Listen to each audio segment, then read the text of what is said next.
What's going on? What's going on? Welcome to King Talk on the Lapeef Network. Introduce the crew. We got Anton, we got Shannon, Rilla, and me and myself on Lapeef JR. Welcome to King Talk. How you gentlemen doing? Absolutely phenomenal, bro. Absolutely. We're talking about. Yo, Shan, you see how crisp that joint was, bro? I like the wrist. You see? Look, windshield wiper, bro. Man, that's right. You didn't practice that up. My man. And I see y'all, man. Shan over there still showing out with the background and camera, man. I just seem like every time I look at you, like it's improving. I'm just learning from y'all. Man, you ain't learning from us, man.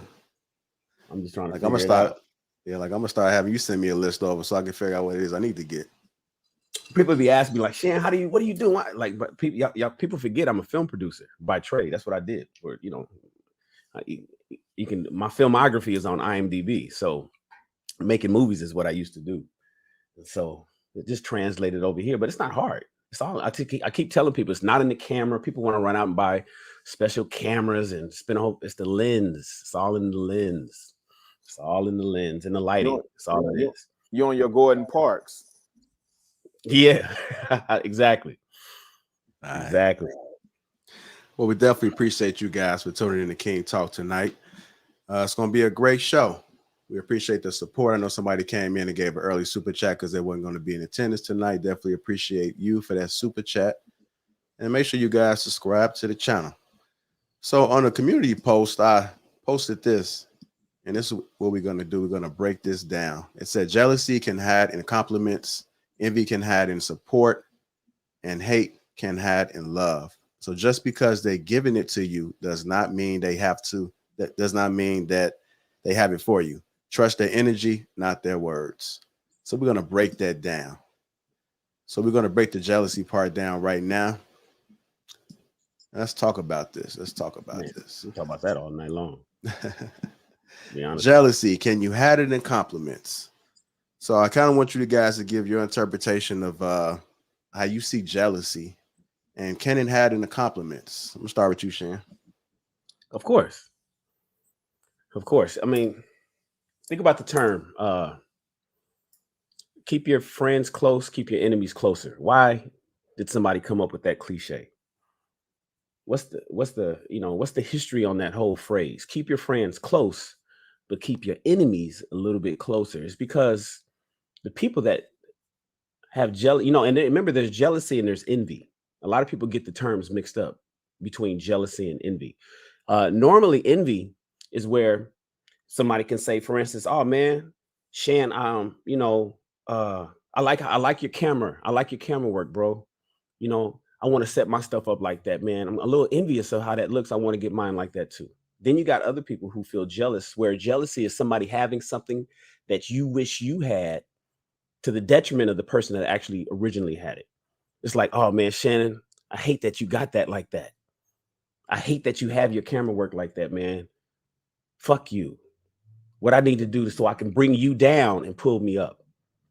And a lot of people that's close to you will hide that in, oh, Shan, I like how I like how you get down. Or they may look at Anton. A lot of people are jealous that Anton has that new Porsche Taycan that's now outselling the Porsche 911 Turbo.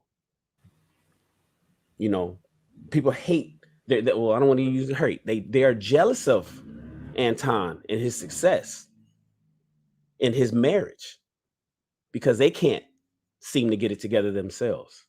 And so what they want is for Anton's Porsche to crash and his marriage to fail. Secretly. They love him. They love it. That would be the highlight of these dudes' lives. Real talk. It would be the highlight. It's not envy. It's not envy, Anton. They don't envy. They don't envy you. They're not looking at it like, man, Anton got that. Let me do what I need to do so I can get that too. And let me talk to people and let me find me a queen that I could be married to and is on my program and loves me the way Anton's wife. I'll envy the fact that he has that. That's great. I can't wait till I get it myself. No, they don't envy you. They're jealous oh man, I can't wait for Anton's wife to leave him. I can't wait for Anton Porsche to get repossessed. You know, does he really have? How did he get that? And you know, and screw Anton. But they don't say that outright. Instead, they get close to Anton. Oh, good job, fam.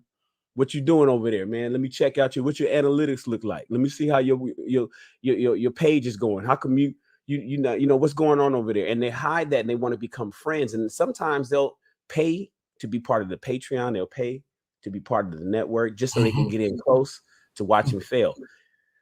You got to watch those people a little closer.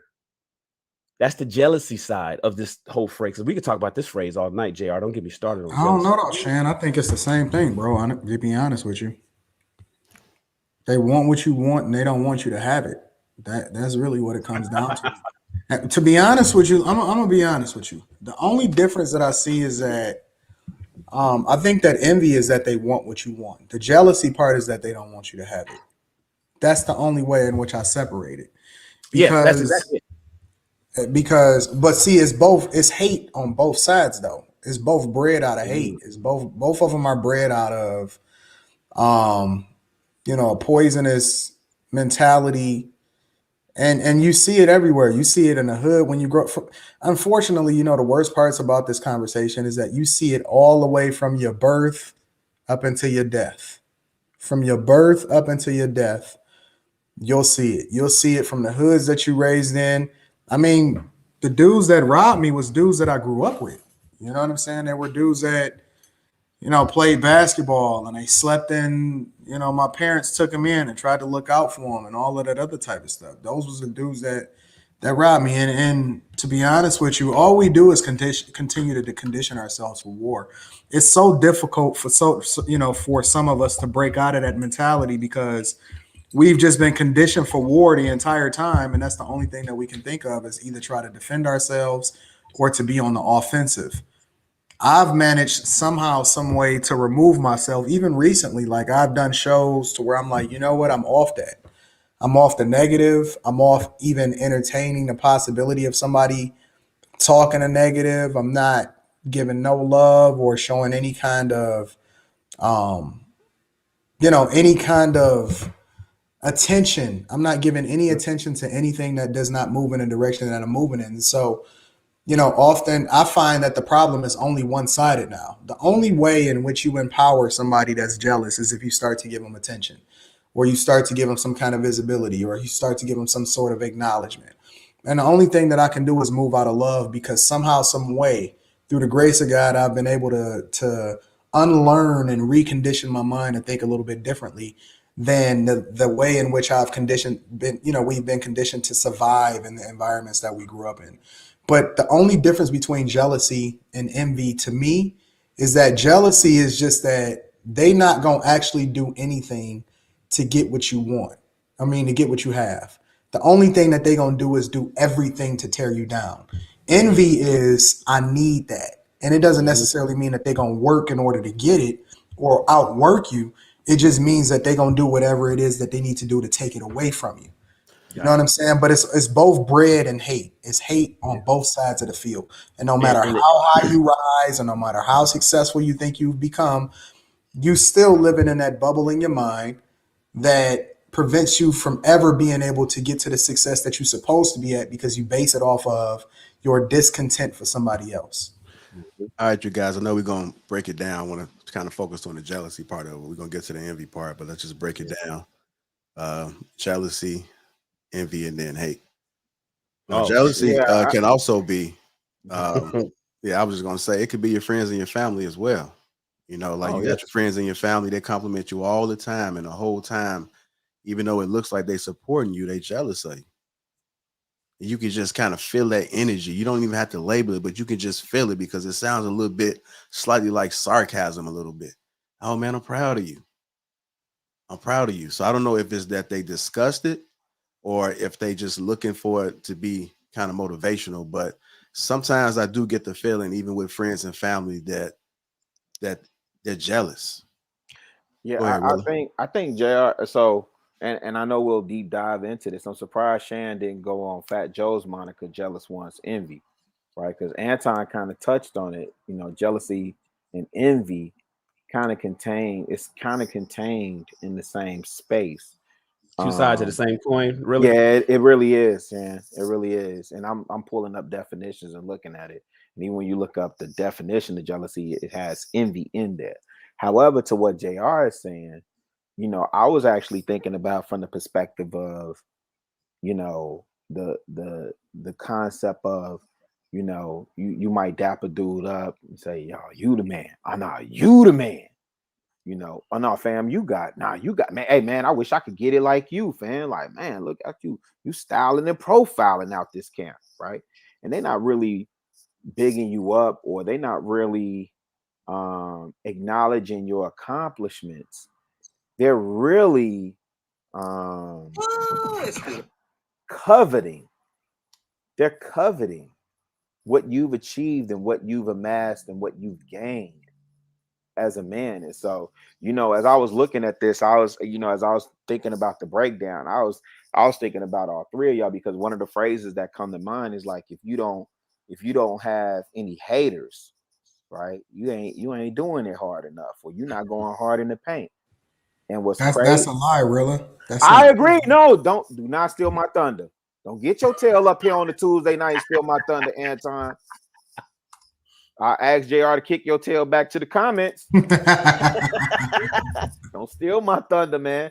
I agree, because when you know your purpose and when you know your role, it's not about the haters, fam. It's about you being on your purpose, and whatever comes with that comes with that.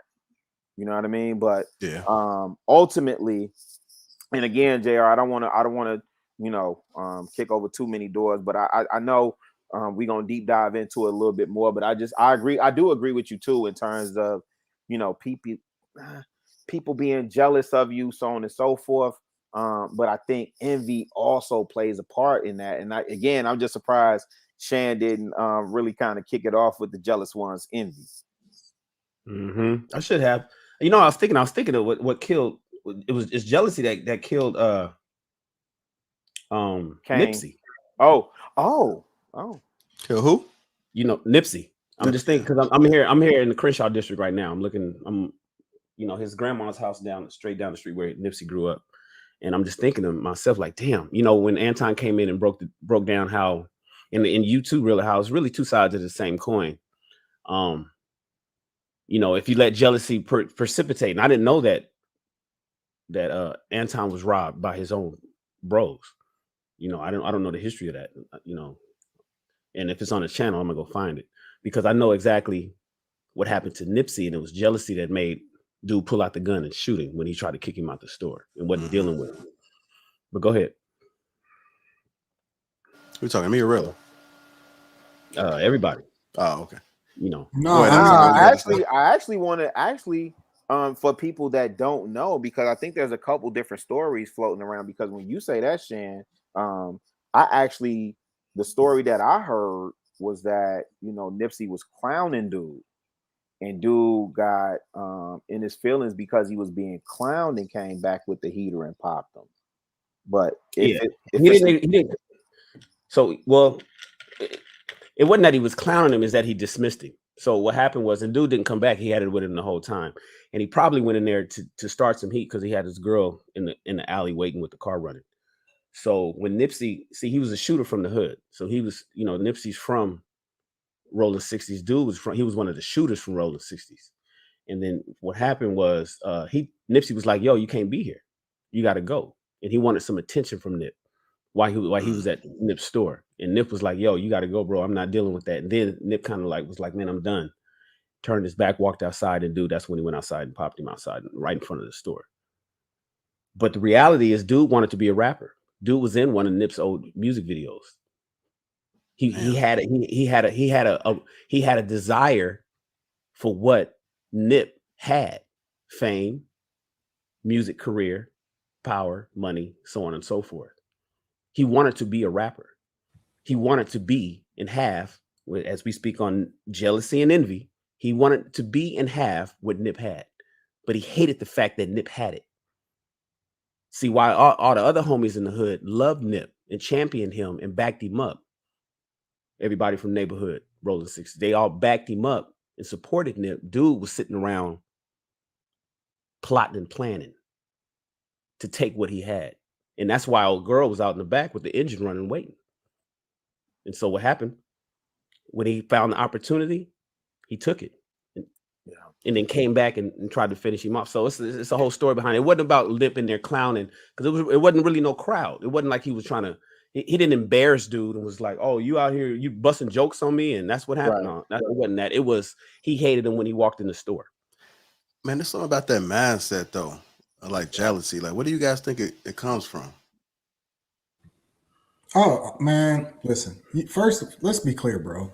You can't quantify it. Like you can't make sense of it. Jealousy will never make sense to a real dude, and it's funny because, like, I'll give you the real lowdown, right? If you ever want to see like the greatest personification of it, all you got to do is look right here on YouTube. All you got to do is look right here on the internet.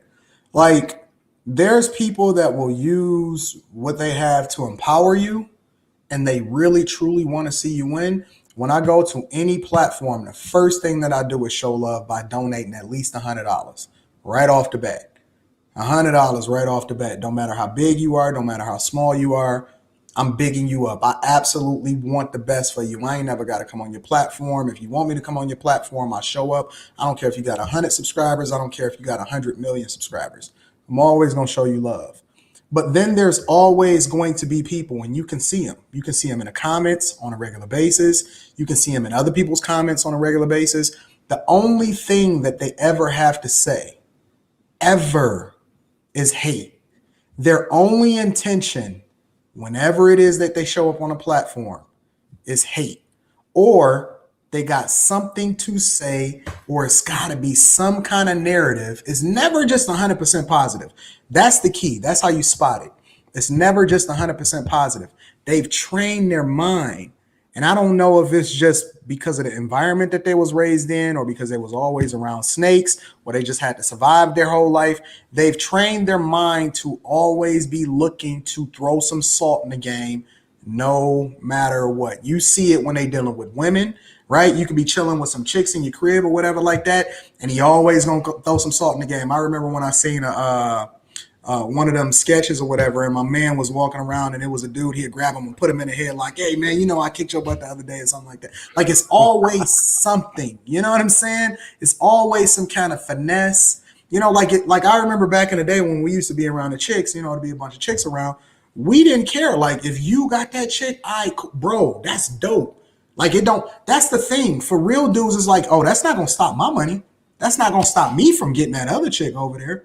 You know what I'm saying? It's just a certain type of real one. But a dude, I found that a dude that's a jealous type of dude is going to be like that for the rest of his life. You can't convince him. You can't try to figure it out. He's always going to be that way. And that's the way in which they come up. It's the way in which they fall. They never stay up for long. Eventually, they always fall. But the mindset, you will never, ever, ever try or be able to figure out why it makes sense for them in their mind, because they don't even know if it makes sense to them in their mind. It's just inherently who they are. You can't figure it out. There's no rhyme or reason as to the mindset why a dude moves with envy or jealousy. That's just how they are. If I could keep it a bean, fam, like real talk, the bar that you spit, fam, is like, to a real dude, we don't even know how they move, why they move, or what jealousy looks like. However you worded it, I was like, damn, that's a bar. And I've always, I know my role, my purpose, right? So I've resigned myself to what I do, what I'm supposed to do in life, right? I've never understood that mindset of an individual, male or female, whoever, being jealous. Like, whatever you're supposed to do, go out there and get what's meant for you. So JR, when you pose that question, man, it's a real question, but it's one that I don't honestly have an answer for, because I'm sitting up here like, I don't connect with it. I don't identify. You know, I've never been jealous of another man. I celebrate other people, fam. I celebrate cats. Like, when they win, it's a win for me, right? Like, when you winning, it's a win for me. I celebrate that. Why? Because I know mine's is right around the corner. I'm putting in the work, if I identify with what you're doing. So that concept of cats being jealous, and I recognize it when I see it, and then I don't even know if I expend enough energy. I'm curious to hear what Shan got to say, because I don't even know. I know I don't expend enough energy to even try and understand their mindset of what got them so amped up that they jealous. So Shan, to your point, I think the dude name was Eric something. That Eric Holder. Eric Holder, yeah. I have no idea what would make him so jealous of Nip when Nip gave cats literally the blueprint all the way up until he's selling mixtapes for $100 a pop, which had never been done in the game. And Jay-Z said, give me 10 of those. Mm-hmm. Or I don't know if he said 10 or 100. I think it was 10. But maybe it was 100. Right. So whatever it was, let's say it was 100 worth, right? So whatever, you're right. Whatever it was, let's say Nip built his rep and his name up and put in the work up until the point where he was able to get the attention of Jay-Z. But see, that's the thing, Gorilla. The dudes that's jealous are never paying attention to the grind that went in before it. They don't pay attention. Listen, bro. Yeah. Listen, I'm gonna be real. I'm gonna use real life examples that people can really be you know what I'm saying, focused on. Dude, I've been on YouTube for over 8 years. I'm one of the pioneers of this thing. Real talk. Like in the YouTube world, I'm under 40, but in YouTube years, I am an OG to this game. JR would tell you from day one, never ever had any kind of, me and JR built a friendship before we ever even jumped on the platform together. From the very moment that I kicked it with JR, it was always pouring into each other. Every single day we would talk on the phone, and it was just on. This is way before we did the show or anything. Every single day it was, hey fam, let me show you how to maneuver with your money this way, or let me show you how I was able to finesse this. Let me give you some game on that. And he would hit me with the same thing, you know, from his perspective on different things that he would see, you know, from that was rocking with me. But the point was that it was never, ever any kind of animosity whatsoever. And it was one of the reasons why I was even able to identify Glendon Cameron. And he'd tell you the whole reason why he ever even said anything about me in the first place and tagged me in the video is because he was jealous of the fact that I was hot and I had an audience that was popping in the same space, of the financial space that he was in at one point, and he was hot. You see what I'm saying? And so it was like, it was salt in the game. And that's what gave me pause for a minute. And I'm like, you know what? Let me not rock. Like I rocked with certain people immediately. Other people, I was like, you know what? Let me just hold on for a minute and let me just see how this plays out.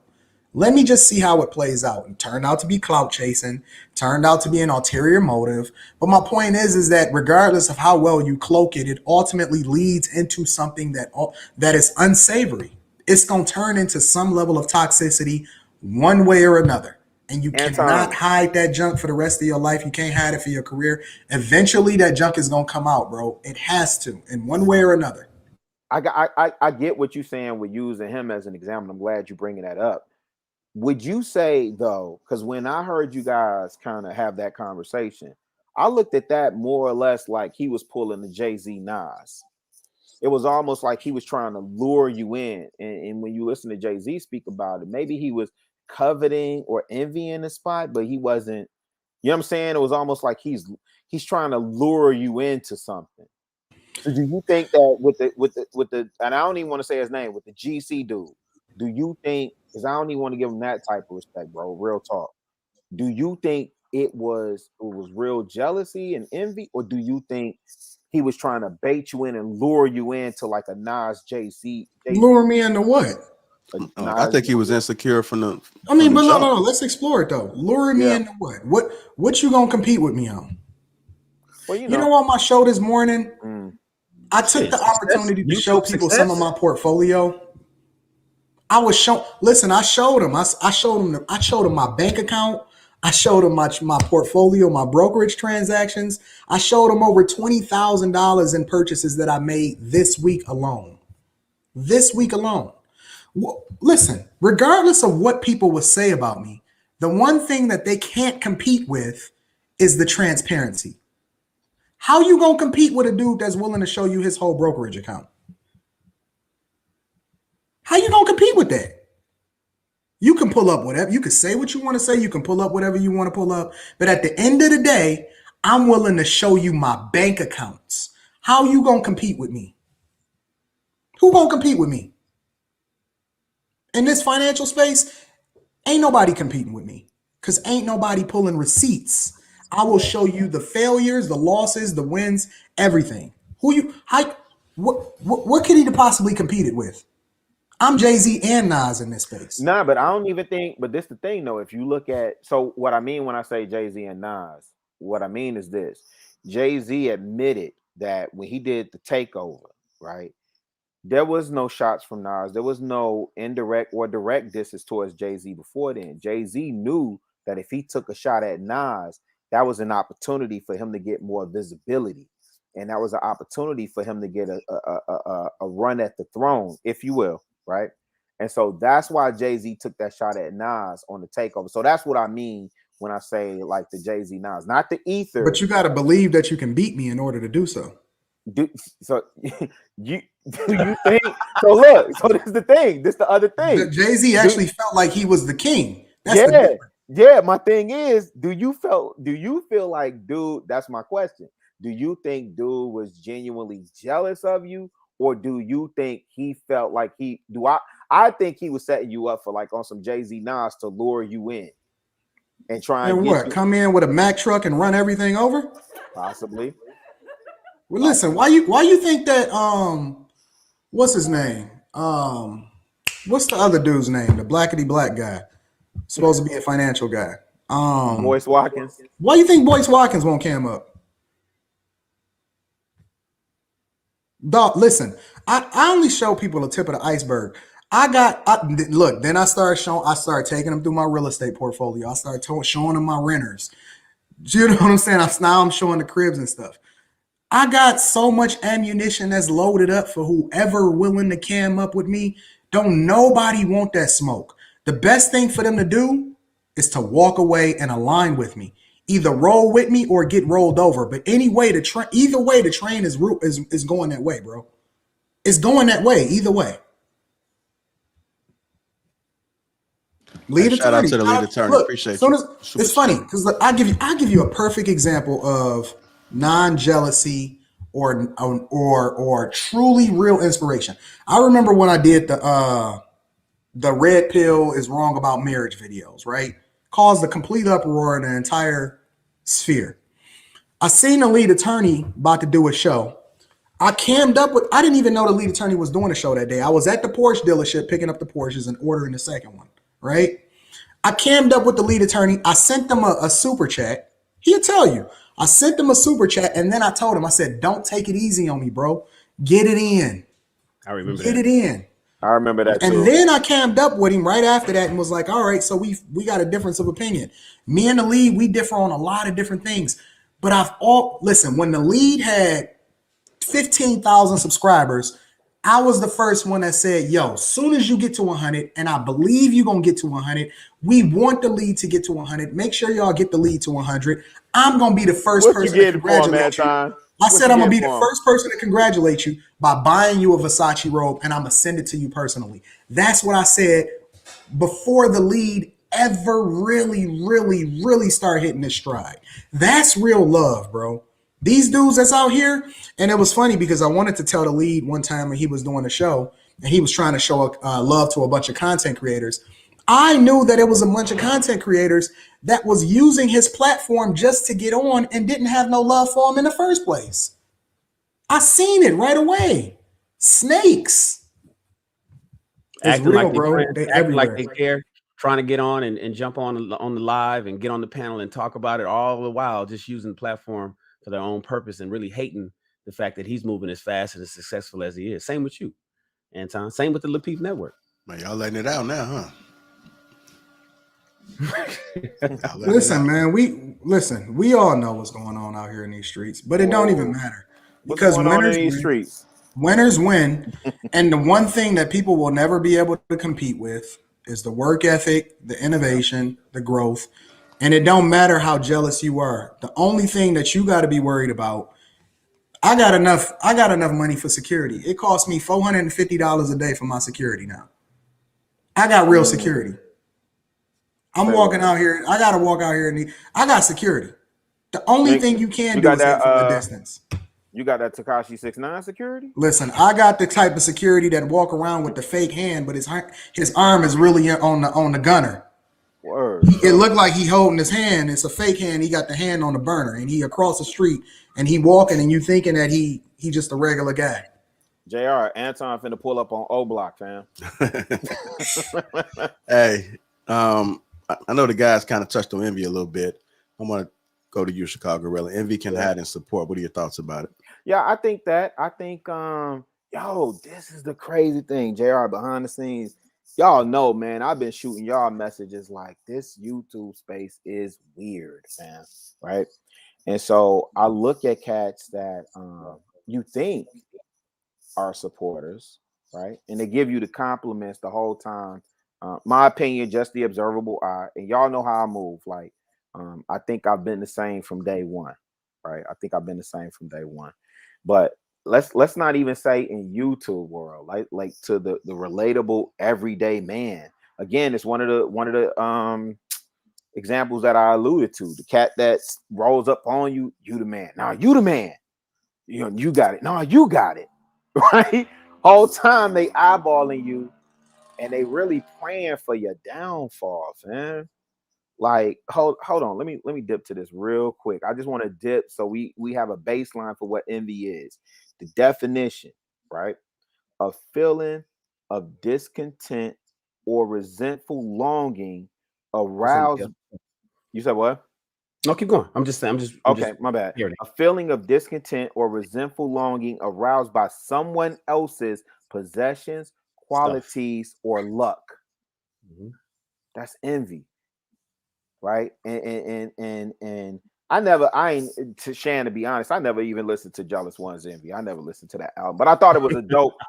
From a marketing perspective, I thought it was dope, right? But when you break it down, because it still carries to this day, right? Jealous One's Envy. What are you envious over, fam? If you know who you are and whose you are and what you're created to do and what your purpose is and what you're supposed to be out here doing, fam, I ain't got no reason to be envious of Anton. If anything, I should be hitting him up like, yo, Anton, hey, what's the next? And Anton will tell you, I do not hit him up and ask him, hey, what's the next stock tip, or what's the way to this, or what's the way to that, and this to that and the wooty woo. Now I do understand he will tell you on the flip side of that is that if I did hit him up, he'd tell me. Right? But my point being is, I have no reason to be envious of this man or jealous of this man. I ain't got no reason to be envious of JR. I ain't got no reason to be envious of Shan or Trill or anybody else that's pulled up on this platform and what they're doing, right? Because I know who I am and what I'm supposed to be doing. So I never understand brothers who can't figure out, like, maybe maybe we don't align ideologically or whatever, if that's a word. Ideologies. Yeah, maybe our ideologies don't align, but maybe you flank from the left, I flank from the right, somebody else come up from the rear, and we get to that finish line, but we all get there.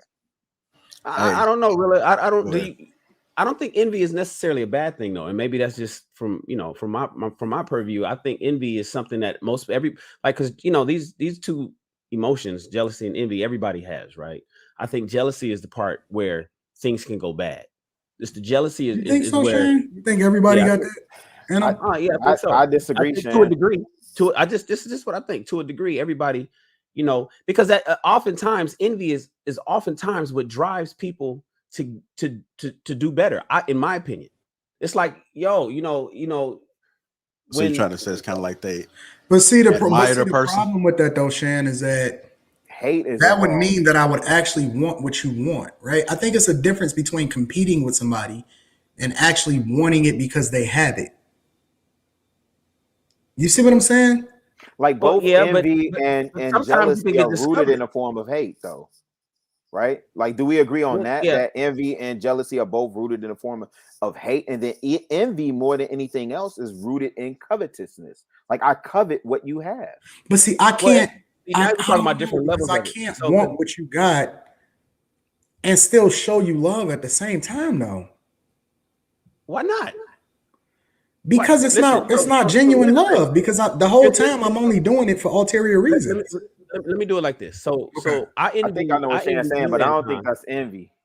I envy you, Anton. Here. Let me. Okay, so I was on Yeah, the but waiting list you for that using course. it figuratively. No, let me tell you. You're not using it according to its real. Hold on, Anton. But I think so. I think I am. So here's the reality, right? I don't know anybody with the Porsche Taycan. I was on the waiting list for that Porsche. I gave Porsche $1,000 2 years ago, especially when they first dropped the prototype for that Porsche. Remember the actual production model doesn't look exactly like what they came out. So when Porsche dropped that, I was like, oh man, I gotta have one of those. Gotta have one. Gave them $1,000. Was on the waiting list. Got the emails every 3 months from Porsche. And then when they finally showed the production model, I pulled out because I didn't like the changes that they made, how they did the back door and things like that, right?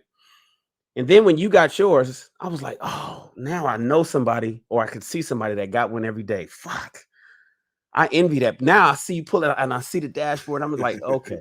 But see, everything that my man picked up the Taycan. He picked up the Taycan. But everything that you I was there the day that you I was there the day that you cammed up with Lead and you was talking about thinking about picking up 2 of them, his and hers. And I was like, oh, that Porsche is gorgeous. It's a little bit better. And the sound that it makes. Those are when I see it, I'm like, I'm envious. So it makes me want to run over to Porsche Beverly Hills. But Shan, that wasn't everything you're describing has nothing to do with me. It's kind of sound like you was motivated. The only thing that you're describing is how beautiful the Porsche is. You want the car, and me displaying it made you want the car that you already wanted before you ever seen that I wanted it. It don't have nothing to do with me. See, envy is wanting it because I have it.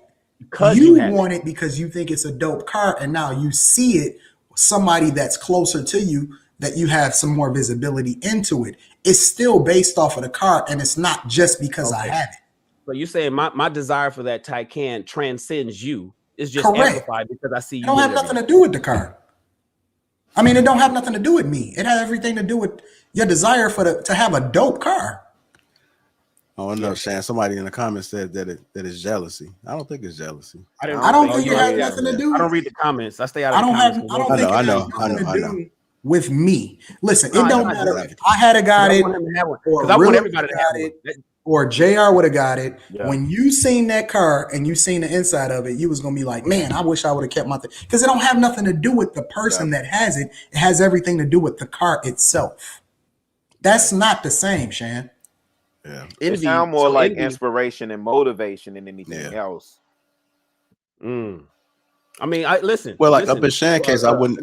Adjust my. It is motivational, but I think the fact that Shan can actually get it, it's like damn, like I don't know what to call it, but yeah, but he not sitting. It's not envy. I don't think it's envy. He ain't sitting up here doing like IG videos or doing YouTube like, yo, I hate this nigga Anton because he got this Porsche, right?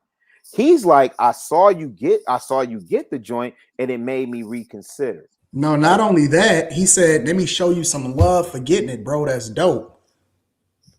Yeah. That's not envy. That's that's Shan, you don't have a negative bone whatsoever as far as that I've ever been able to pay attention to. And I'm a pretty good judge of being able to identify it. You don't have a negative bone towards me in your body, bro. You paying attention to the car. You ain't paying attention to no freak. Listen, I think that your lights in your camera is dope. I'm not mad at you or want it just because you got it. I'm looking at how dope it look and trying to understand how you did it because I think that the camera work is dope. Man. It ain't got nothing to do with you per se. You see what I'm saying? Got it. So envy. So and correct me, fellas, because I'm here. I'm not above reproach. So envy is not necessarily. I mean, I'm sorry.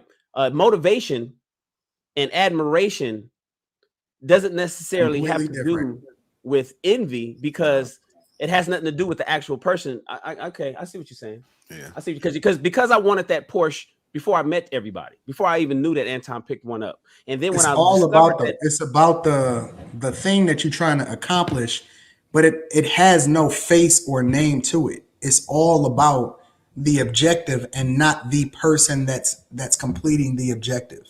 You can be inspired by somebody. You can even compete with them, right? We see basketball players every single day that got a true love and admiration for each other. But when they get on that court, it's a dog-eat-dog world, and they trying to win on every single level, right? But that does not mean that they're jealous of that person. It just means that they're using that to continue to propel themselves to be more successful. And that's why I said in the very beginning of the show, right, that these people, a lot of times that find themselves in that jealous space, it's not like they're actually going to do more work to be for themselves, right? Everything that they're doing is motivated by, empowered by some level of negativity. It has nothing to do with winning. It has everything to do with you losing. Yo, Anton, quick question. If you've given this enough thought, or maybe if you can even answer this question, why won't they put in the work? Why not just do the work, fam? Because it's not. No, I'm serious. Like, listen, when I think about hard. But listen, too hard. when I think of we have these conversations around the GOAT and greatness and all this, that, and the third, right? In basketball in particular. And when we talk about GOATs and we talk about Michael Jordan, and usually the conversation comes up between Michael Jordan and LeBron. I actually think the conversation really should be between Michael Jordan and Kobe. But here's the thing. When I think about Kobe was actually willing to put in the work. Right? So but see, the difference is that he wasn't jealous of Michael Jordan, even though he wanted to be better than Michael Jordan, because it wasn't just that he wanted to be better than Michael Jordan.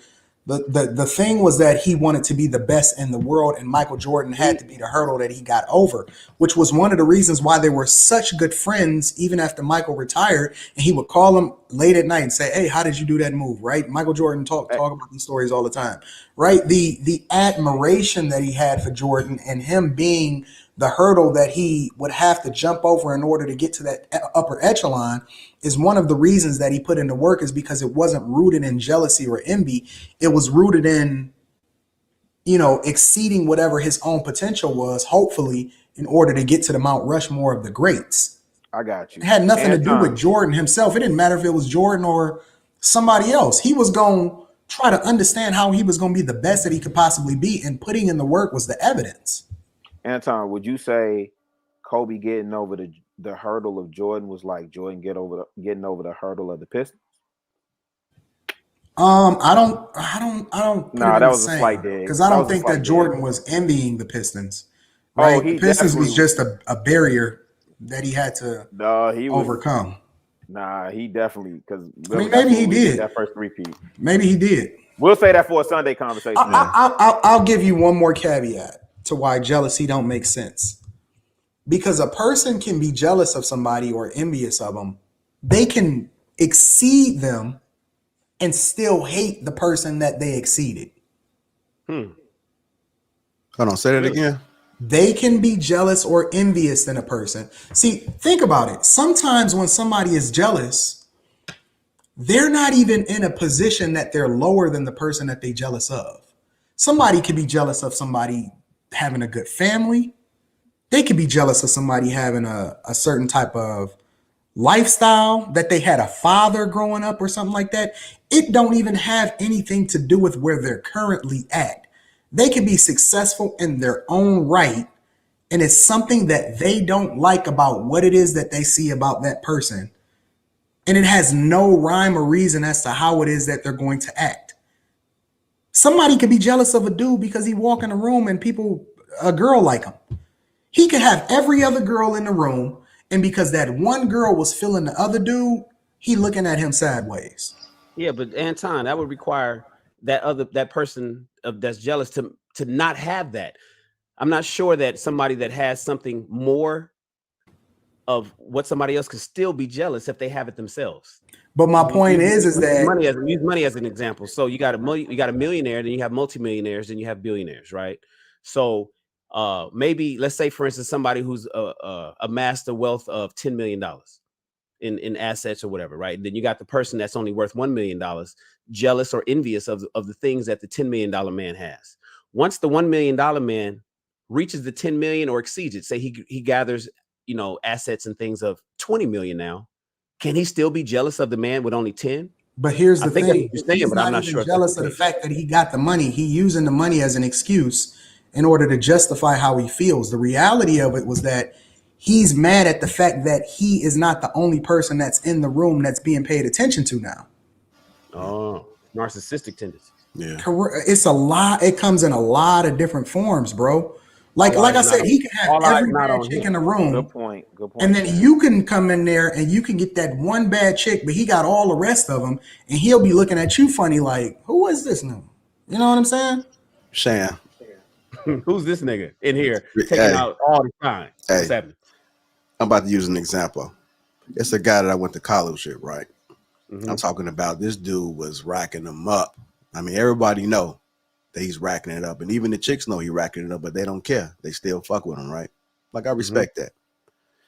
The minute that somebody else, it was a chick that he wanted, and he smashed some chicks in the industry that I know of just recently. He smashed some chicks, a regular guy. He don't have no money. I mean, he got a little bread. I mean, he a hustler. He's a good looking brother, no homo, but he's a good looking brother according to the women. Right. And he can have basically any chick that he wants. But the minute that a chick don't want him, he go crazy.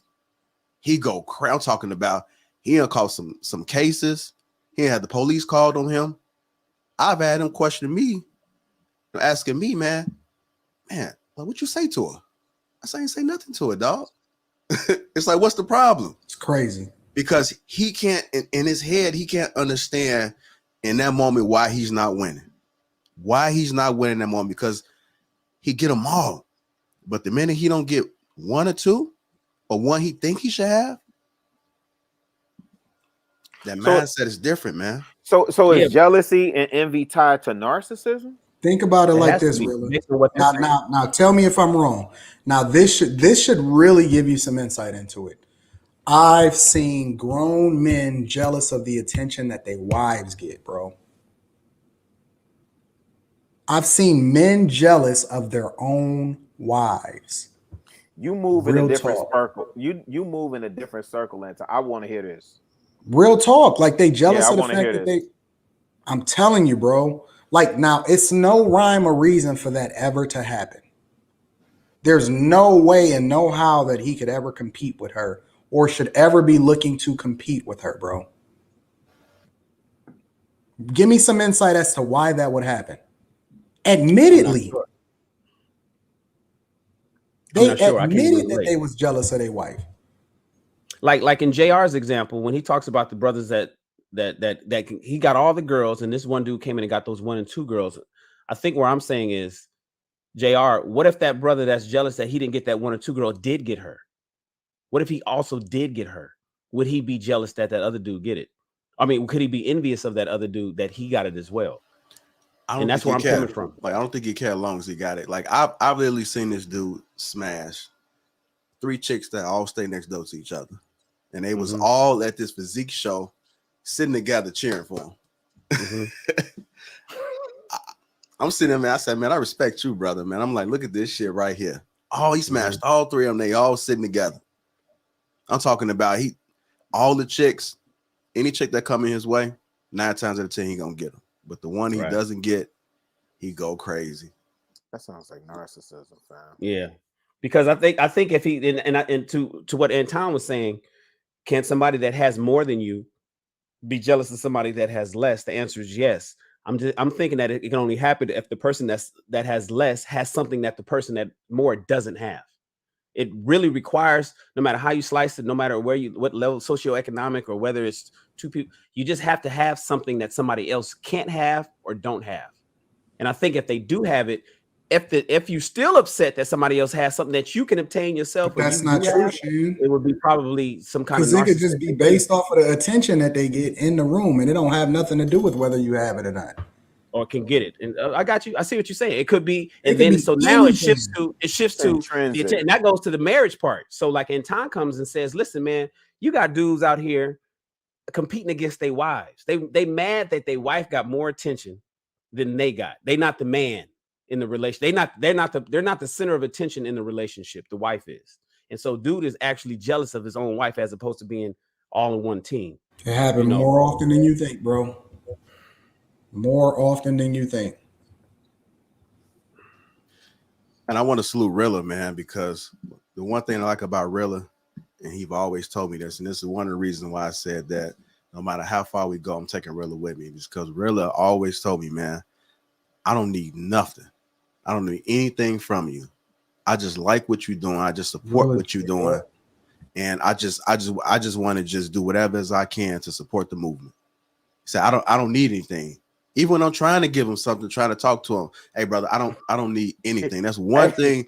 I mean, that's a different feeling, because you don't typically see this. You don't typically see this. Hey, look, no, wait. Let me tell you something, JR. Go ahead. I've had so many conversations behind the scenes over the last couple of weeks, and I tell them that I told you this, right? And what the other part, what people don't know, is that JR say, nah, nigga, you finna take what I'm finna give you, pause, no homo.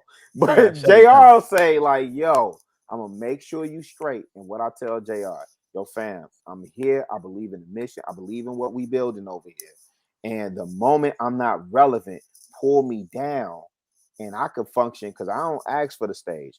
Pull me down and I could function in another capacity, but I want to assist the mission. So that's why when we having this conversation over Jealous One's envy, it's foreign to me. That's why when Anton came out the gate, like, real niggas don't even understand what jealousy or envy is. I'm scrambling. Well, I mean, you do the same thing with me though. You be like, bro, I see what you're doing.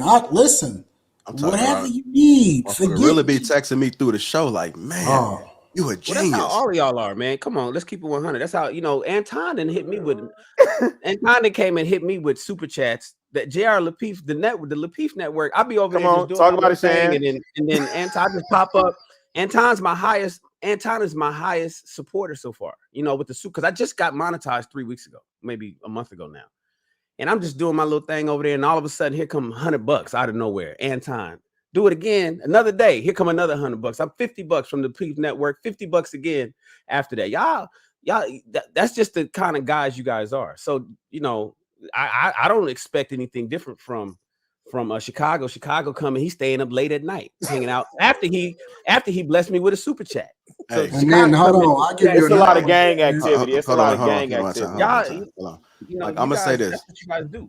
Like, I'm gonna say this. I won't say. I mean, I've always been good to people, right? Like, the most that people ever got from me is my time. It ain't never been money. But as I grow, I feel the need to just give back. To give back to real people, to give back. So when I do it, the shit just feels so good. Like, I'm more concerned about how you feeling about it. It's not about me. It's just the support to be able to give. It's just fucking money. Who gives a damn? I want you to succeed. I want you to be great. It's room for everybody. I'm not jealous of nobody. Anton has more than me. I don't care. I still want him to win. I don't care how much more he has than me. I just want the brother to win. Hey, JR. Rilla has so much potential. Hold on, Rilla. Rilla has so much potential. I don't think y'all even seen the best version of Rilla yet. I believe in this brother. This brother is next level. I'm talking about between his vocabulary, his vision. I'm always empowering him. Sometimes Rilla may be a little bit too reserved, but I'm like, Rilla, say that shit. Do that shit, brother. Do that shit. I want everybody to fucking win that's around me. The thing that I do stay away from is bad energy. If it's bad energy, if it's negative, I stay away from it, because as the older I get, and I said this before, my peace is everything. Women, my kids, YouTube space, the energy is everything. I got to protect my peace. I don't have time to be sitting here worried about what somebody else is doing. Whatever you decide to do with your life, you grown. I even told my mother that. I accept my mother for who she is. She may not never change. It's not up to me to change her. I just appreciate that she's my mother. I'm a lover. And the minute you start being on one, guess what? I'm going to go to my space and you just stay over there. But I'm always come back and show love. I don't hate nobody. No matter what people do to me, no matter what people do to us, I don't hate. My mama always said hate is such a strong word. Yeah. It's such a strong word. Don't use hate in the house. I don't even know how it feels to give a thumbs down. And that's real talk. Yep. I have no clue how it feels to give a thumbs down. I don't care what nobody do. Why am I trying to quote that? Put a thumbs down? Because all that is just wishing for somebody to fail. I don't know what it feels like to give a thumbs down. Quote that, JR. That's Somebody real put that on a talk, t-shirt. bro. That's a new t-shirt. Yeah. Here's the thing, though.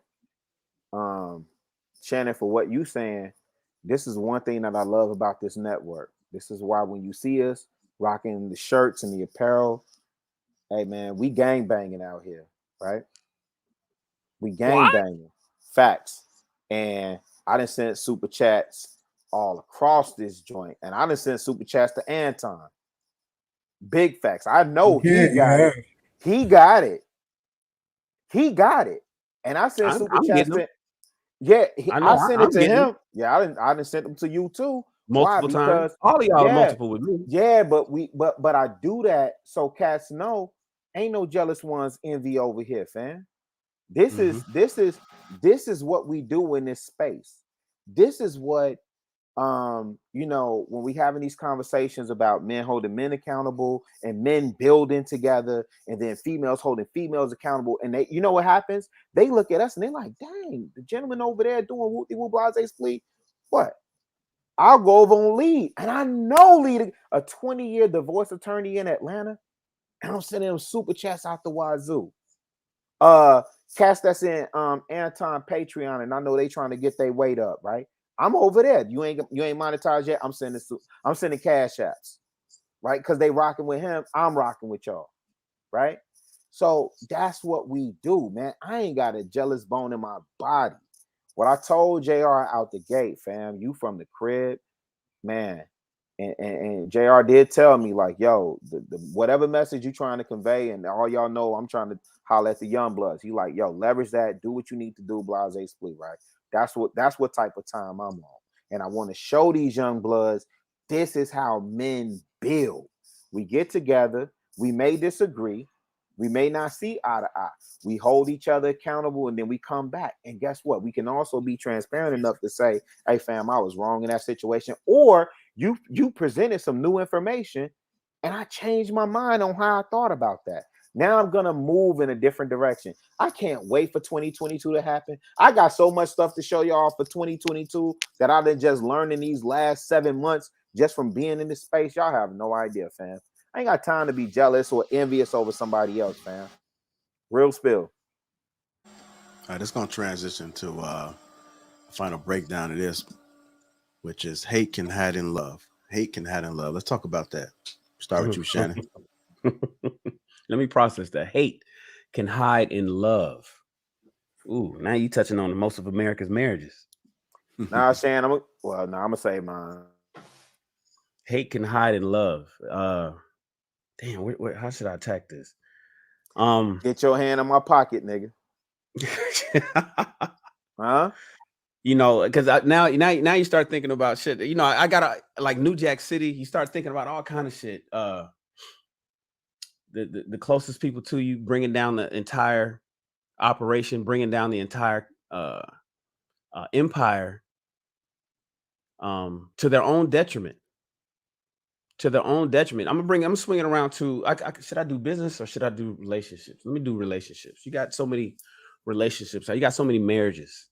You got a lot of men and women who are together, who claim and know and feel that they love somebody, but will throw monkey wrenches in their own projects. Will throw a monkey wrench in their own program to their own detriment, simply because they hate somebody so much. Can hate hide in love? Hell yeah.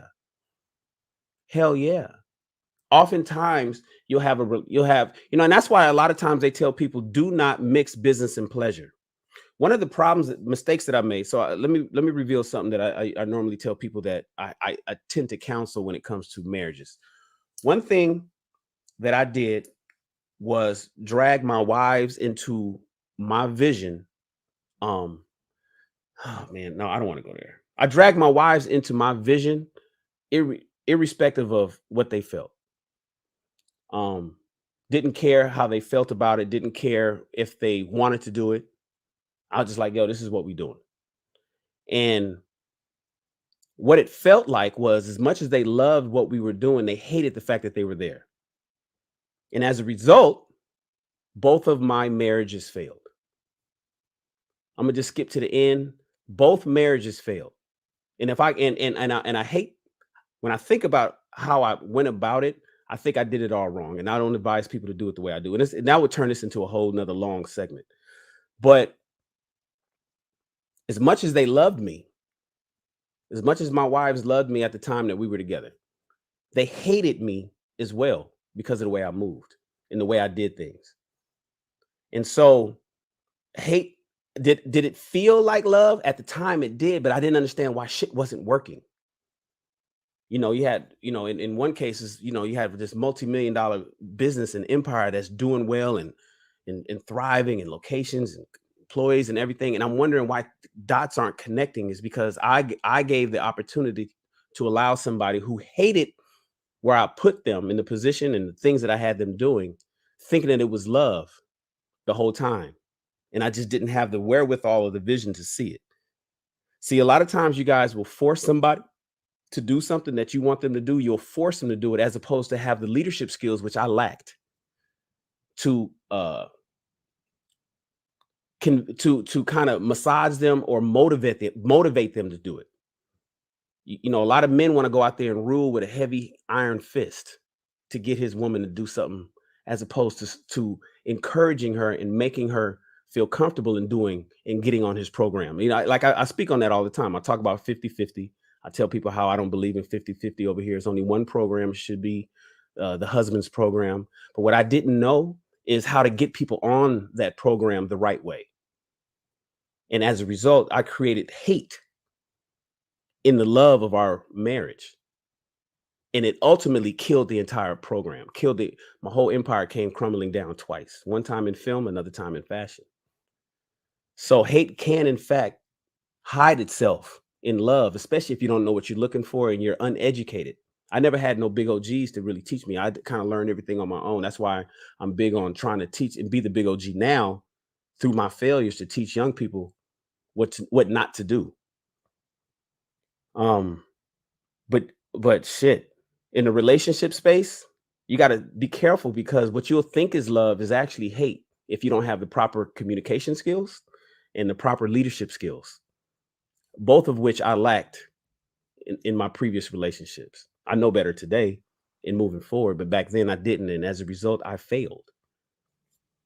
Yo, Shan, can I just really salute you for being transparent and vulnerable, bro? When you were speaking and I'm listening to you, and I'm like, damn, I'm hearing myself in that story, right? What you telling the whole time. And I know you was trying to be reserved. I know you was trying to scale back. And then at one point you were just like, man, I just gotta let this part out. Let me give y'all a little bit of insight, right? Because as OG, see, this the thing. And Anton, bro, I love you. I got the most admiration and respect for you because you got it right the first time, G. But for the niggas that didn't get it right, what Shan be saying, what I be saying, what we be preaching to these. Shout out to the roaches. Send that super chat, K. What Shan is saying, though, fam, is, man, that junk be heartbreaking to us, fam. Because we didn't anticipate this. Fam, we ain't think it was going to. Fam, when we went in, when we went in, we ain't think it was going to be like that, yo. I say for me, Shan, I don't know your story in full, but I say on the platform and on the network all the time, when I went in with the mother of my children, I was trying to make her an honest woman because that's what I was taught to do. I wound up having 3 with her, this and the third. It was a 10-year situation, and I went through a whole scenario. Still tied to Georgia. Shout out to the lead attorney. It's not in Fulton County.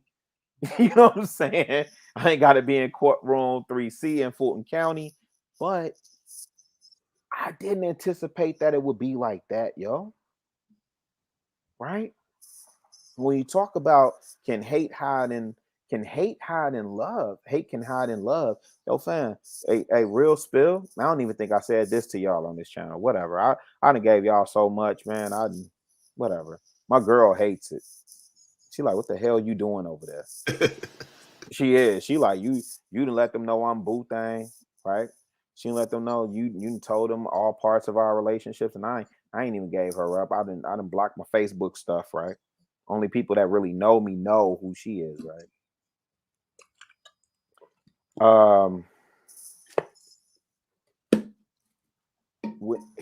Gosh almighty, man.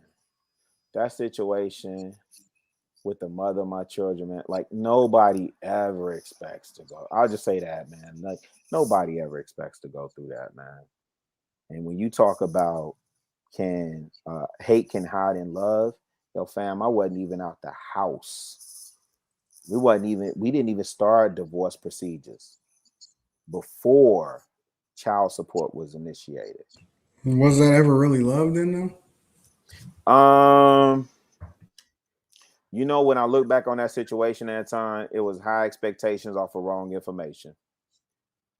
I know y'all love my wordplay, but that's real spill. My pastor taught me that about having high expectations off of wrong information. I went into that situation with high expectations off of wrong information, and so did she. So to answer your question outright and then give context, as I look back on it, no.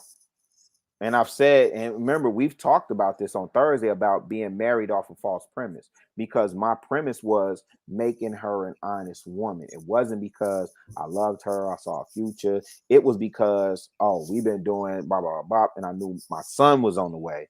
So let me make her an honest woman so that he wouldn't grow up the way I grew up without my dad there.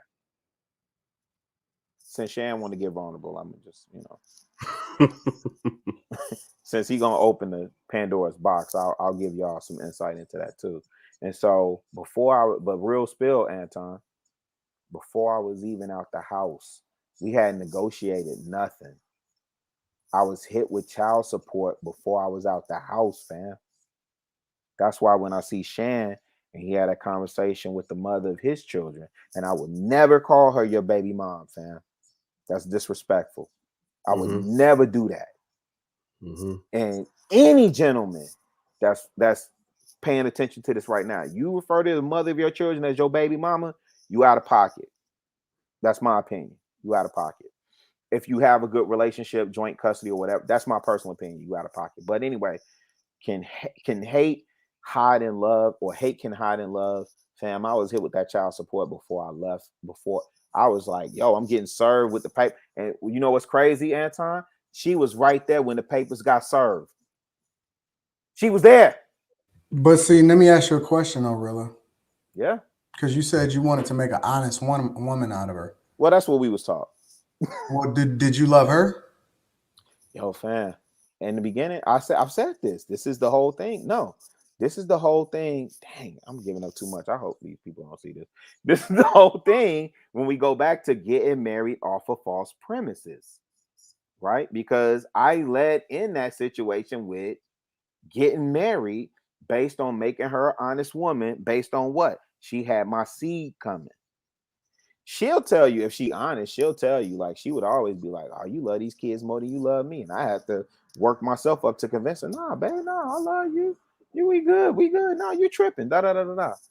My point being is that the question, hate can hide in love.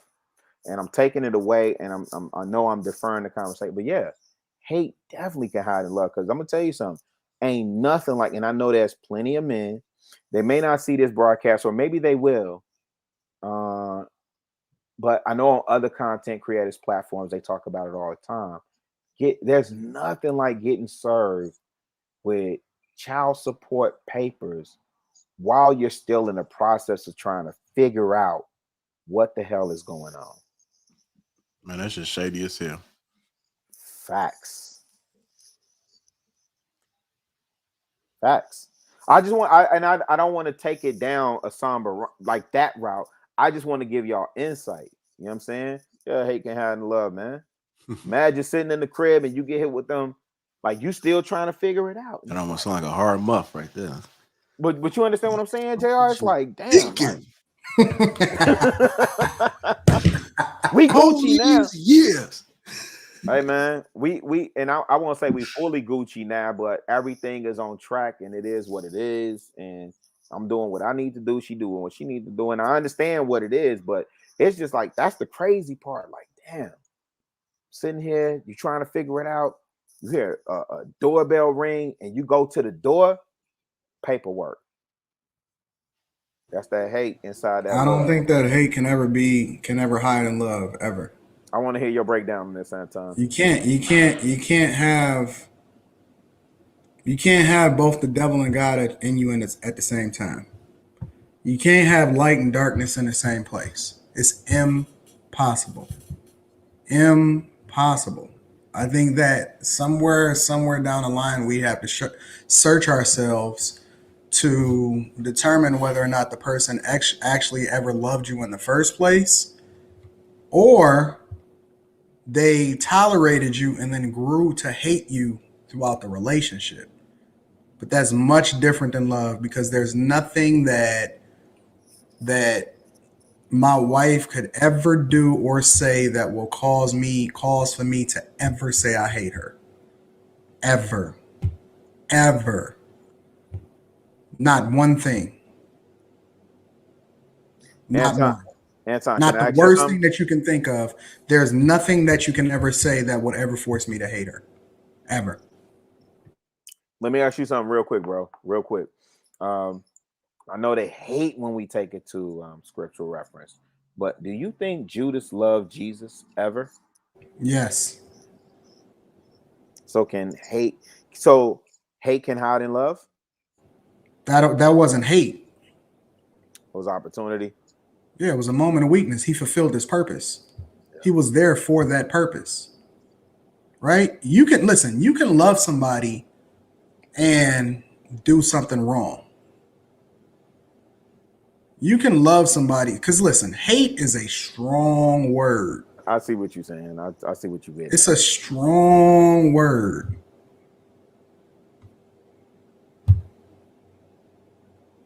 That's a big deal, bro. Like, when you say you hate somebody,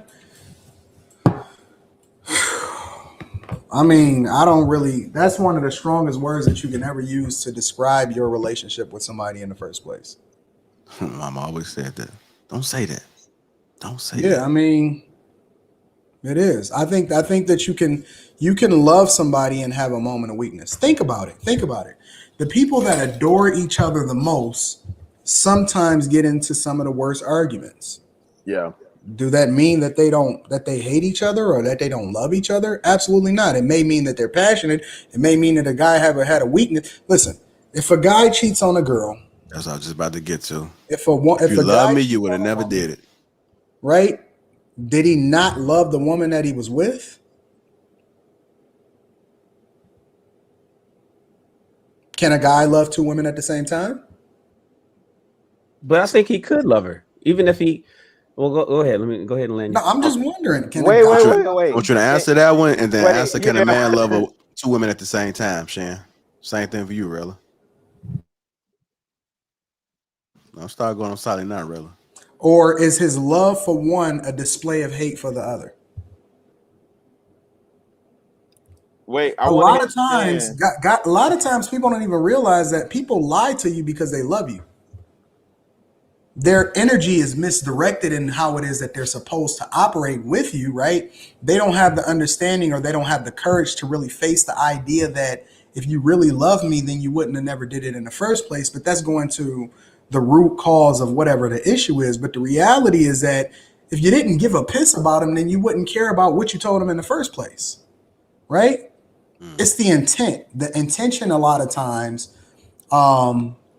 is what we have to consider behind the action, which is the cause for forgiveness, right? It's easier to forgive somebody when you know that they didn't intend to do you wrong, regardless of whatever the results was. Sure. Anton, just really quickly for the chat, because they real super slick with how they like to frame stuff. Right? That's why I stay out of that shit. Go ahead. What the chat says. I want to know, for clarity, when you say, can a man love two women at the same time? We're talking about, can a man love two women equally romantically? Not a wife and mother. Can you use equally? That's a bad word. Nothing. Well, let's say, okay, that's fair. I'll rephrase the question. It's no problem. Can a man romantically, intimately love two women at the same time? Is that what you're posturing? That's what I asked. Yep. Okay, because the chat want to say, yeah, I could love my wife and my mama at the same time. No, can he have a genuine love and affection and a desire for two women at the same time? Shan. Yes. Yes, absolutely. Can a man love two women at the same time? Yes. Hey, Anton. What's going on? I'll break it down later. Yeah, I want to hear your answer. Yeah. Yeah, absolutely. 1,000%. Yes. I want to say yes too. I say 100%. Yes too. Really? What you say? You know what's crazy? I rock with y'all. I don't think he can. Why? I don't think he can genuinely, based on what my understanding and perception of what love is, not the emotional, right? Not the emotional part. I'm not talking about the man, that part of love. When I go to 1 Corinthians 14, fam, I don't think you could like that. Really. Take outside of it just the verse in itself, and think about the application of it. Now, how do you conceptualize that when you start to apply it? I get it. I don't see that in an intimate setting. When the Bible says, you know, love your wives as you love your wife as you love yourself. I don't, I could see a man who's maybe in an entanglement, right? As you love the church. I mean, but really. No, not as you love the church. It's only 2 commandments. If you really want to just take it scripturally, he says, love your neighbor. Then that's the same as me loving another brother, right? But we're talking about, and Anton, I want to be clear. Bro. We're talking about intimately, romantically building with another woman. Yes. Can that man? You got more than one child. Which one do you love the most? So hold on. I give it to you. Let me frame it differently for him, Shan. Let me frame it differently. Can you love one woman, become widowed or divorced, and then love another woman just as much as or more than a woman that you was originally married to? No. Yes, you can. Yes, I disagree. Yes, you can. Listen, Anton. I want to hear why from both of you. Nope. And here's the difference, Anton. You and I have never been in that situation. And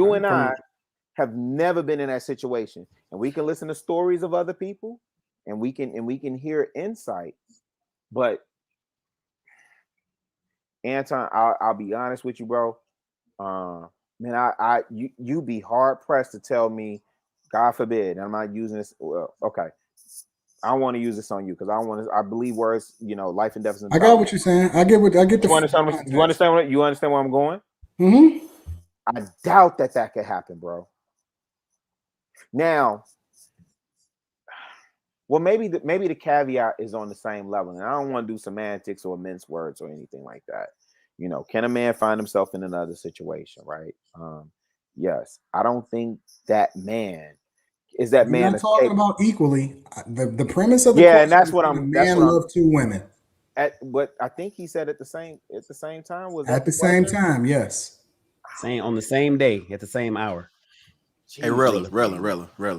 Like there's a possibility. There's a possibility that a man can. Let's just say he had a side piece, right? He had a side piece and he fell in love with her. But the only reason why he had to make a choice was because somebody put the pressure on him. And when that person put the pressure on him, then he had to make a decision. It don't mean he don't still love her. It just means that the love wasn't equal. But he just had to make a decision.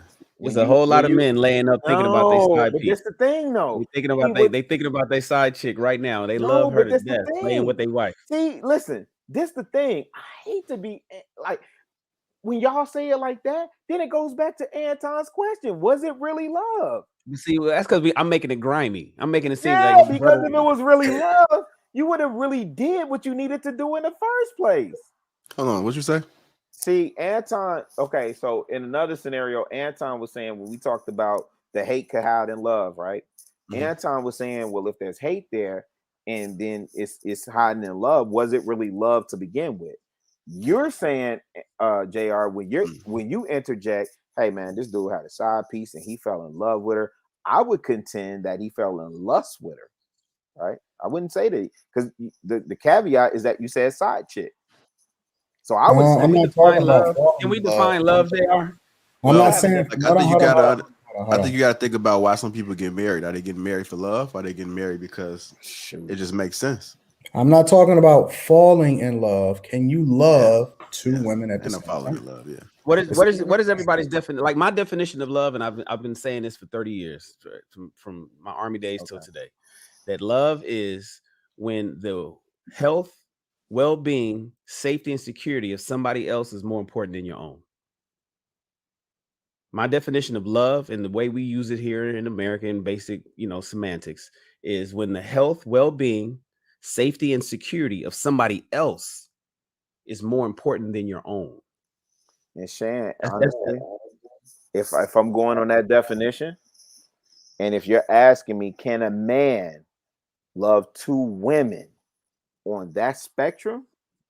For me, at the same time, I'm going to respectfully disagree and say no. I don't and y'all, and for whatever reason, y'all think he can. I'm curious to hear these answers, especially from you, Anton. I'm curious to hear these answers. What do I got to do with it? This is Shan's definition. No, because no. Because listen, I know what Shan and JR are. You said based off of how. Whoa, Rella. Based off of how Shan's definition.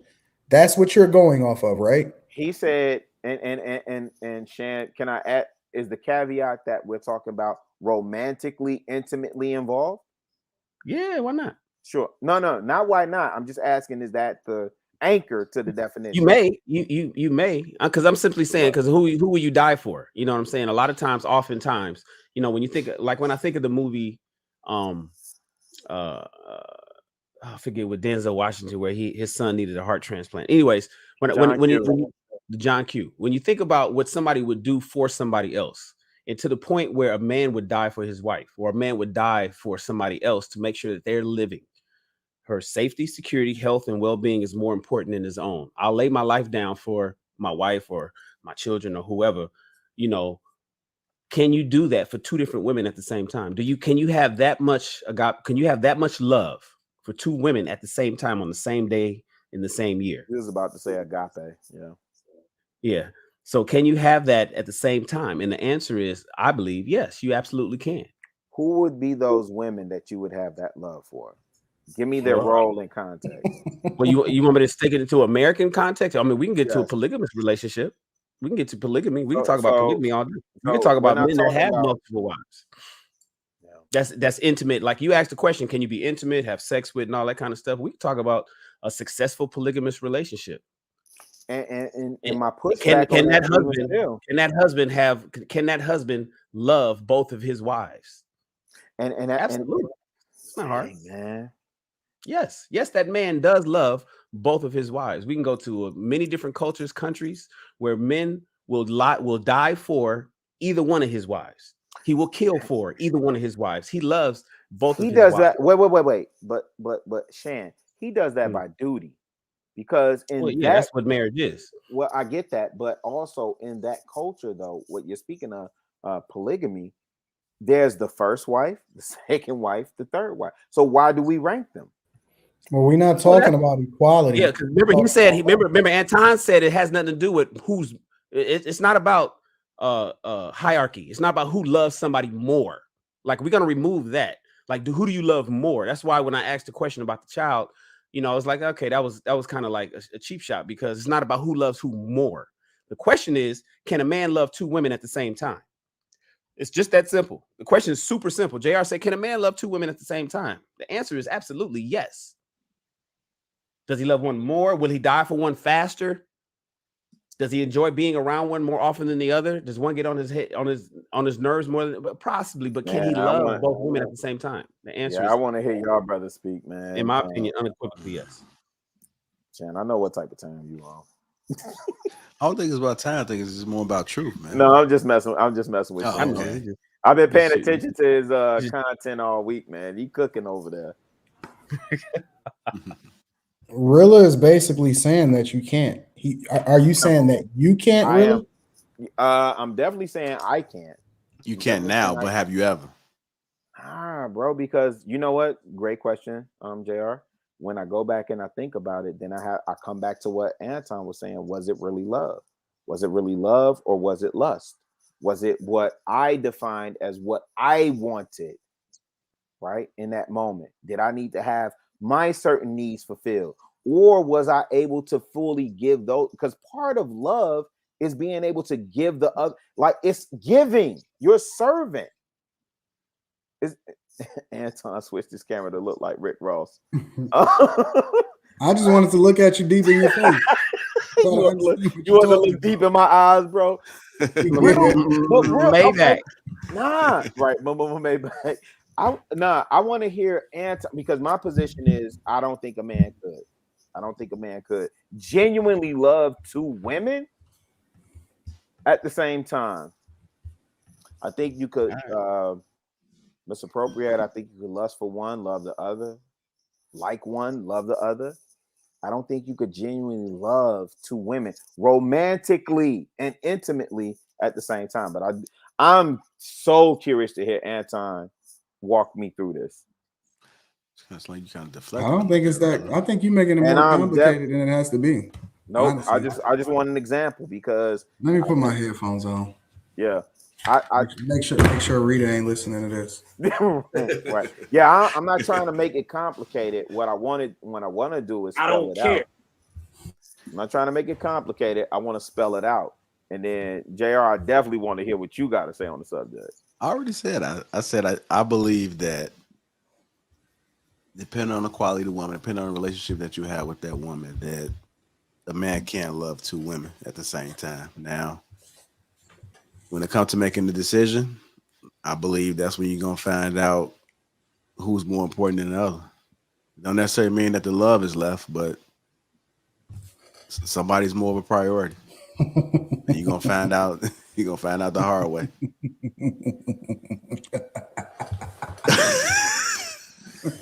So then what is love? Baby, don't hurt me. I mean, love is just care, man. It's just care. I mean, I don't really me personally, I don't really like, because you can love somebody and still like fuck them over. Like it's fucking just the word shit. Well, can you hate them? Can that leads back to the original question? Can hate hide in love? You know, you can love them, but can you fuck them over? But if you fucking them over, was it really love? I don't think that hate can hide in love. You can't hate somebody and love them at the same time. Impossible.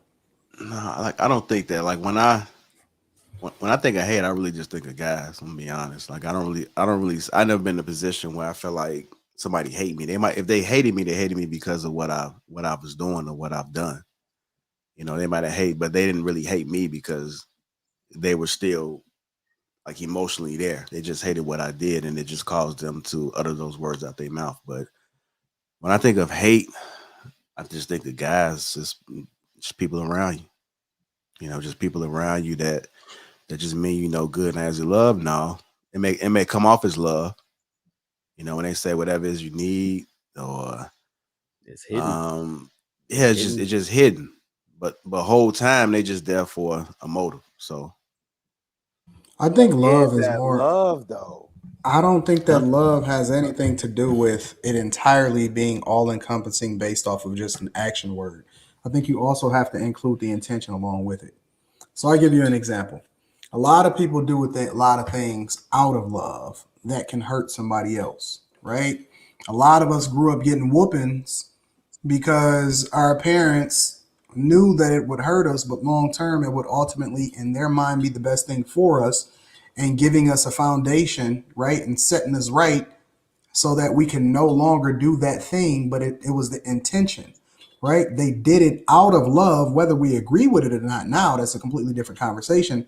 But the intention was for you to be the best version of yourself and to ignore them being your friend or how they felt about it in order to make sure that they put you on the path and the right path so that you wouldn't get caught up in something long term, right?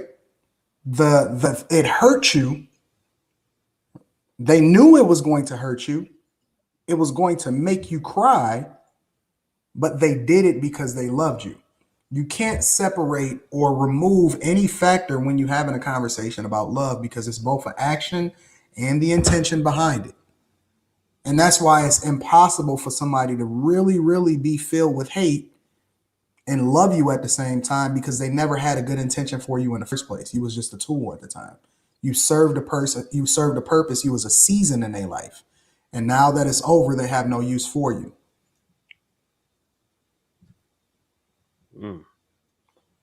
That's deep, man. Yeah, he's taking it. That's what leads a lot of people to divorce. I mean, it's real though. It's real. Like sometimes it's almost like you know how mothers a lot of times or our mothers they often adjust and they treat kids differently as they get to the younger one, and the younger one is completely raised differently than the older one. And it's not that she loved either one of them any differently. It was that she learned new information that informed her on how to raise that kid different.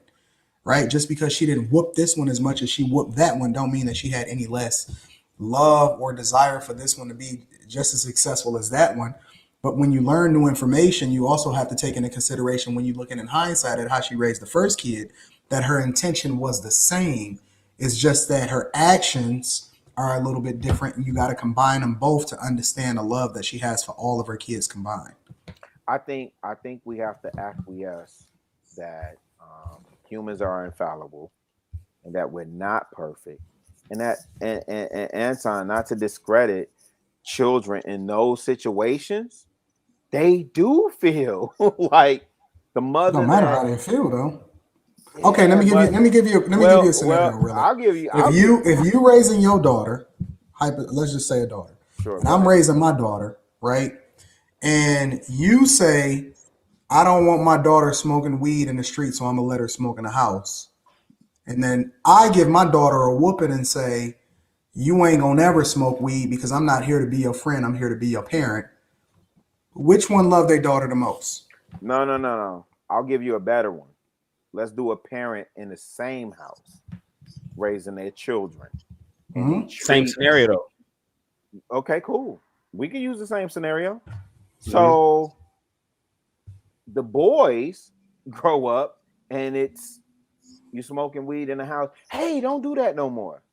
But the daughter gets the beating. This single mother household. Mm-hmm. The daughter gets the beating. That means she loved the daughter less. She loved the boys more. She understand that what it takes in order to raise a daughter is much different than what a man is going to have to endure through when he gets older. And I would say, honestly, I mean, let's be clear. None of these examples are perfect because parents ain't perfect. And I agree. But that's why I included the intention aspect of it in it. Because in order to, and that's why even in the Bible, right? You love the Bible. That's why I say the first thing you do and everything you do, get understanding. Because once you get the understanding, then you'll be able to better decipher exactly what the intention was, which will lead you to a better conclusion as to whether or not somebody was loving their kids or they never had love for them in the first place. But the thing of it is, and this is what I was trying to understand from you gentlemen, that it's so subjective, right? Because I could absolutely make the case that she didn't love the boys as much as she loved the daughter. She didn't chastise the boys. Boys will be boys. The single mother that raised those boys is part of the reason why we have the problems that Shannon and I and all of us are addressing in these streets today. But I don't think that has anything to do with love, really. That just has a lot more to do with not understanding what it really takes to be able to parent.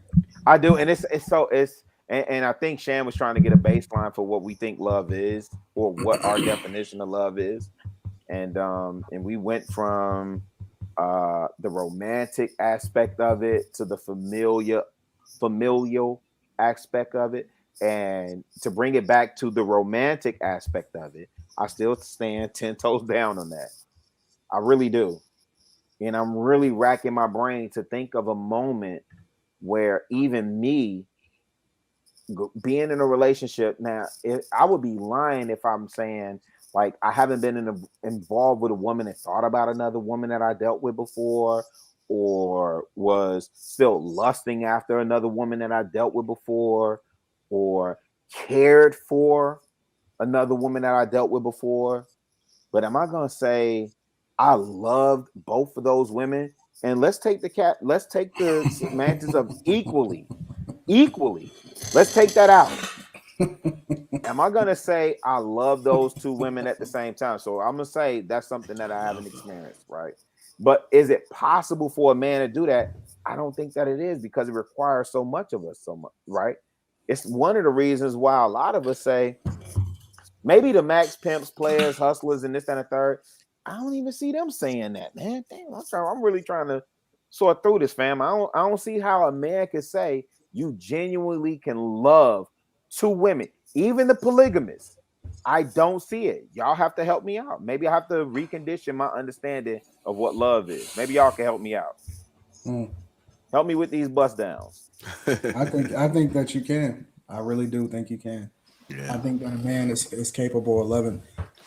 I'm not sure. So let me ask you this. I think that a man is capable. You need a good side chick, brother. I hear you. A side chick ain't nobody to love. So now you simping, JB. So let me ask you this. Then is it possible for a woman to love two men at the same time? Love two men at the same time. A woman can love two men at the same time? It's a two-way street. Just laughing at her that time. Because I think that's true also. I think that is possible. I do. I really do. Man, we gotta have this conversation next week.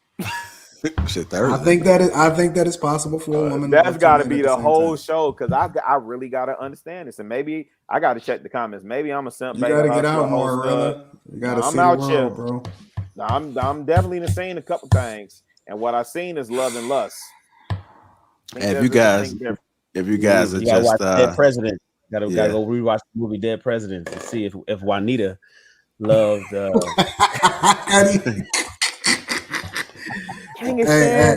I'm on Halloween movies all week. Now I'm about to go watch that.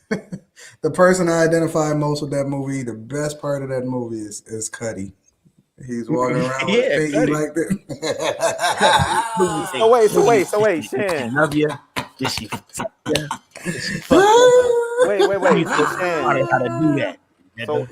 So Shan, in Love Jones, which is the ladies. Okay, I know they watching this. The ladies are watching this. Did Nina love both of them jokers equally? Or not equally. Let me take that out. I know. And that may be my hang up. Did she love both of them? Did she love both of them? Yeah. In Love Jones, she did. I think she did, yeah. In that movie, she did. That was the whole premise of the movie. That was the conflicting part about it. She had one to settle down with, and the other one she just loved everything. We got to revisit this love topic. But you called it lust, really? You saying it's not? I would say she lusted. I would say she lusted the dude in New York, but she actually loved Darius. That's what I would say. Okay. Like, I didn't know women had lust. I thought women just love. If she had lust for what's the character? I forget his name. I thought men lust. Is it really love? See, women you're almost contradicting yourself, because then is it really love for Darius? Women lust. No, that's the point. It's impossible. I think that women don't have the most phenomenal experience when it comes to their sexual pleasure until they reach the pinnacle of how it is that they feel emotionally about that. When they connect the emotion with the actual action. Listen, it's a lot of women out here that has never even had an orgasm. They're not even orgasming. High expectations. A lot of that connection is the emotional side in addition to the physical connection. That's real. It's 100% real. I'm telling you. So I think that ultimately what women first fall into may be lust, but it develops into a connection with a guy to where she cannot detach herself from him, and it ain't got nothing to do. nothing to do with just a sexual thing. It's an emotional connection. Nope. Come on, man. Telling you. That's a whole I'm nother telling topic, you. man. Yeah. I'm telling you. If you guys are just tuning in, King Talk on the Lapeef Network, man, it's been great. Definitely seeing you guys sending those super chats in. We appreciate them. Make sure you get the likes up. We're hearing the likes are down right now. The likes are free. So just take a moment right now, hit that like button. And we got the phone lines opened up. So while you're hitting that like button, you want the opportunity to be able to speak on anything that we talked about tonight, then just click the link. I did put the link in the chat. I'm going to put it back in right now for you guys. Here you go. It's a good link right here. And it's also in the description. Just refresh your browsers, and the link is right there. Great conversation, guys, tonight. What you laughing at, Rilla? Come on. I bought the mason jar, and I got Monster Energy drink in here because I've been working so much and I'm delirious. But Joker said I'm on the Henny tonight. That look like Henny? That's what I'm laughing at. Shout out to Higo's Way. I'm in the chat, bro. Hey, shout out to you, the Intentional Millionaire. A lot of great views. All right, I'm going to start bringing you guys up.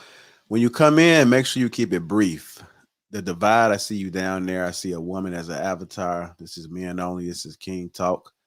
No, hey, JR, Yeah. y'all got a cam up if y'all coming on. Yeah. Y'all got a cam up. Ain't no avatars, ain't none of that. Y'all gonna have to turn the camera on I if you know want to that. have a conversation. Yeah. I just want to make them understand that. And wait, Anton. Let's be clear. Also, men, this is King Talk. So, ladies, we respect y'all. Please pay attention. Pull your notebooks out. Take notes. All of that stuff. This is King Talk. And wait, Anton. Let's be clear. Also, you gotta turn that YouTube off. Mega slam. Oh, that's the UK homie. That's the UK homie. Yeah, man. I thought you was a troll where you was laying down, man. I'm like, what the hell about the Look, he was laying was he laying on his stomach? He was laying on his stomach, Anton. He was laying on his stomach. With his feet up. I wasn't expecting to be first. It's always E Block TV. You know, I thought he was going to be first against today. Who? You know, it's always E Block is always first, so I thought he was going to be. O Block, Chicago. JR. Okay. O Block. Okay. Yeah, that's in Chicago. O Block. Listen, gang. yeah. This The Lapeef Network is I'm stuck on you guys. Like it's addictive. I've been watching you guys all the way to April, like to June. I watched Lapeef and Courtney talk about Tawana and B-Nix and all them guys. I watched K. I want Anton go after this guy, the healthy guy. Hannibal, is that his name? Hannibal, yeah. Listen. I don't hate nobody. I just give him nicknames. He Buttercup. What's it called? My chick. Sweet. Is it chick? He called it my chick. That's my baby girl. That's my baby girl. You guys are absolutely amazing. Oh, Shannon, I just checked out your channel now, and I'm subscribed to you. So I'm gonna be going over to see what you got. Yeah, man, I have a lot of things to say. Well, not from today's show. Keep it brief. Nah. From different shows, but on today's show, we'll made the first question about hate living in love or love living in hate. Initially, I was like, I think it's possible for hate to live in love. But when Anton broke it down, I think it makes sense that you can't love and hate someone at the same time. If you hate the person now, it means you never actually loved the person to begin with. So yeah, I think I'm gonna go. I'll go Anton on that one. Mr. Rilla. Real quick, Mega Slam. And this is my understanding of the question. It wasn't can hate be disguised? I mean, can hate and love coexist in the same space? Can hate be disguised as love? I thought was the question. Yeah, So, yeah. so I believe that hate can be disguised as love, and or it can hate. Well, what was the question originally? Let me go read it again. It's right here. Hate can hide in love. Hate can hide in love. Can hate hide in love? Can hate hide in love? Can it hide in love? It's not so much can hate and love coexist in the same space, be one and the same. Okay. So that's why I was like, I think it can be absolutely, because can it hide in love? Can it be deceitful? Can it be something that it's actually not? That's where I came from. Okay. So go ahead, buddy. Yeah, I think if you put it that way, then the example you gave about what's this guy's name, Nipsey, and the guy that killed him, that could be a good example where hate was disguised as love, But my point to Rila about not loving two at the same time, are you kidding me? Come on, man. We do it all the time. Yeah. How many you got in there with you? No. No. How many in there with you right now?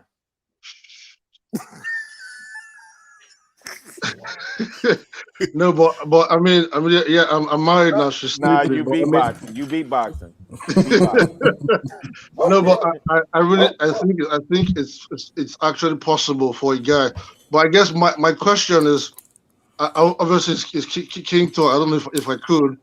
If you say he's spread over there, right? if all y'all do. If we're saying a guy can a girl can it is it the same for a girl, woman, female, two men? You broke up. Boys at the same time. Yeah, like you broke up. Yeah, he's trying to clarify. Yeah. Okay. We lost him. Mega Slam, you there? Yeah, we did lose. That's a heck of a name. He over there in the UK, but he was trying to clarify: is it possible for a lady to do the same thing? What's going on, Ali, brother? Welcome to King Talk. What you got for us? I see my Ali. Can y'all hear me? Yeah, we can hear you. Loud and clear, bro. Yeah, I just wanted to say, jump online, because usually I'm working, but now I get to jump on the show and want to show love to Lapeef and Anton and Chicago Gorilla. Definitely Anton. I used to when I first started watching, I didn't like Anton because of Dusty. I ain't like him either. But I had to realize that was a trigger of mine. So I respect Anton for always being himself, no matter what. And he broke me out of my shell. So now shout out to you, fam. Shout out to the gang. I'm part of the Patreon. Shout out to the gang. I wanted to shout out Chicago Gorilla, man. He'll be going back and forth with used to in the Facebook, Facebook group. You in Gladiator School, bro? Hey, yeah. We just having a conversation. Y'all got me on my triggers too. Y'all got me. I know how to ignore people now. Wait, hold on. Let me get clarity on. Give me some backstory. Are you telling me that originally, when you came into the space, you did not like Anton because Anton identified you with some problems that you had, and you were ultimately a Dusty, or explain? No, it's the word. The word just speak. You didn't like the word Dusty? No. It's just his arrogance. I don't want to say arrogance because I respect Anton for how he carry himself and how he speak, stand up with his chest out. But it's you would say it as arrogance. Some people might feel like he's feeling himself too much or whatever. But I love it. And just him saying that, it's like, a reality check. You know how anybody reality check. A lot of black folks, black men, we don't want to hear the real when somebody talking about you or not talking about you or something.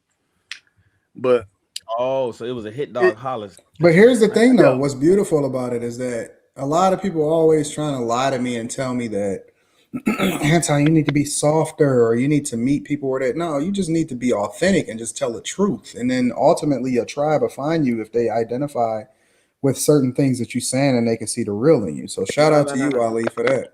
No, Anton. Growth, man. Growth. Here's the addendum to what you're saying. Gentlemen, see, people can disagree with Anton, but you know what they'll come back and say? Man, fam, some of that I rock with. The stuff I disagree with, I can push that to the wayside. But the stuff that I agree with, I can't knock that, and I'm a level up. and I'm gonna Yeah. become the best version of myself. Those the real niggas that I rock with. Them cats, not the cats that's out here like whatever, we going in. The black culture trash, nigga. I'm on your head 7 ways to Sunday. I'm on your head 7 ways to Sunday. I see it. Ain't nothing good about you. And if your crypto, if your tenants and your real estate and all this new, and you ain't nothing. Nah, fam. I'm gonna take him to my my latest acquired property. That one is 6 bedrooms. We're gonna take him on a tour of that one. Here's the difference, Anton. When Cass is really moving, right? And I do think this is something that you champion, and it's something that I'm inspired to get better at myself. It's one thing for me to say I'm out here in the hood and I'm lending my muscle, and then I'm giving my capital. But one thing that I told you, Anton, that I absolutely admire about you, and JR notice when I say this, because I've kind of been hinting at this with him too. I need to buy back my time. Well, I want to let Ali talk, but I do want to say that I announced in my Patreon today that I'm gonna be giving away one of my Rolexes, and see, people don't know this because they're not a part of the Patreon. I spent over $25,000 within the last 3 days funding my Patreon members' businesses. I vetted them, I went through it, and I'm spending it every single month. I'm writing a check on the first of the month for $25,000 for all of my different businesses that people pitched me that I thought was dope and that we working with. So shout out to Mama Son. Shout out to it's a lot of people, bro. That's the real work. Natasha. Shout out to all of the women, all of the men, all of the young people, the old people. Everybody that pitched me, that came up with a great idea. We going into business together, and I'm helping to fund their businesses. So people could say what they want, but ain't nobody putting their money up. Let's do a real challenge. Listen, if you really rich, then write the check. How about that? Big bank take little bank. There you go. Yeah. All right, final thoughts, Ali.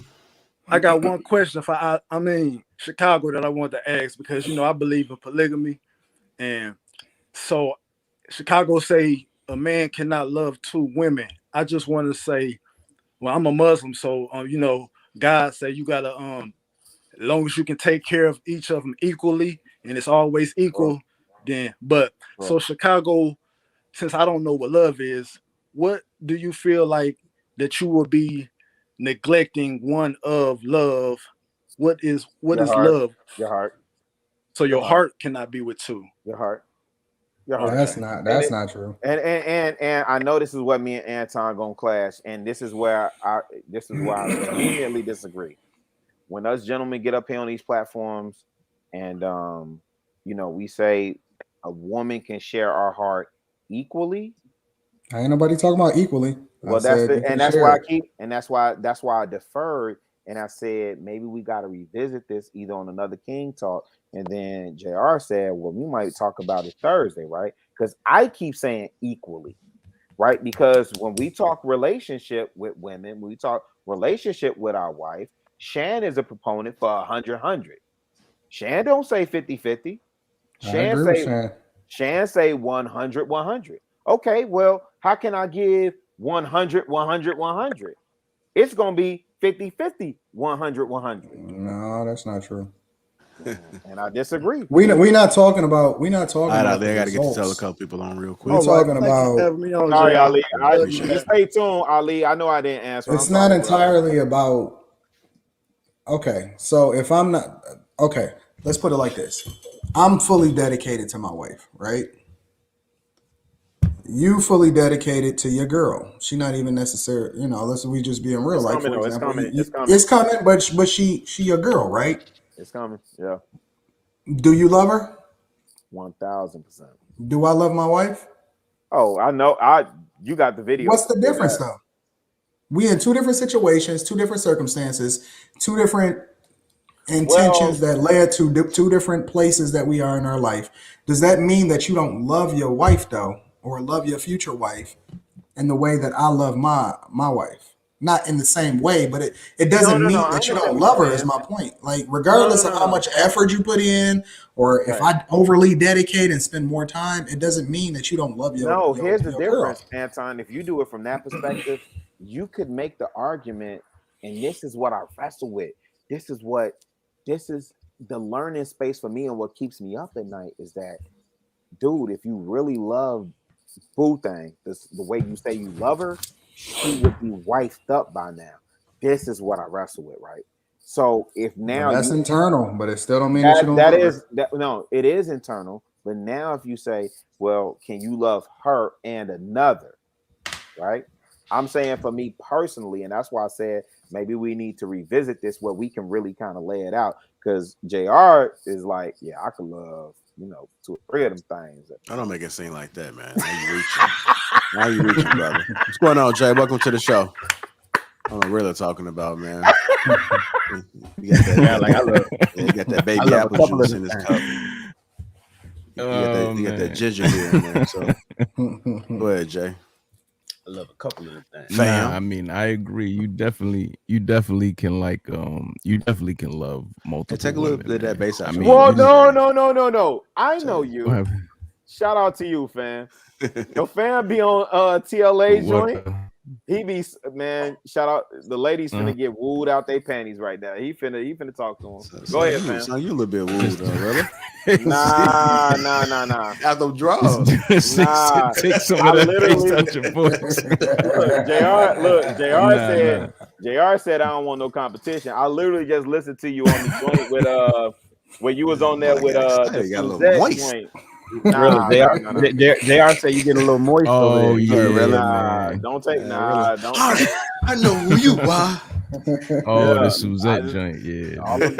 All I'm doing is shouting dude out, man. I know, really.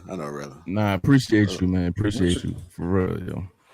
But nah, I definitely think you can love multiple women. You just the love is in different ways, man. You know what I'm saying? Roll the back of your head.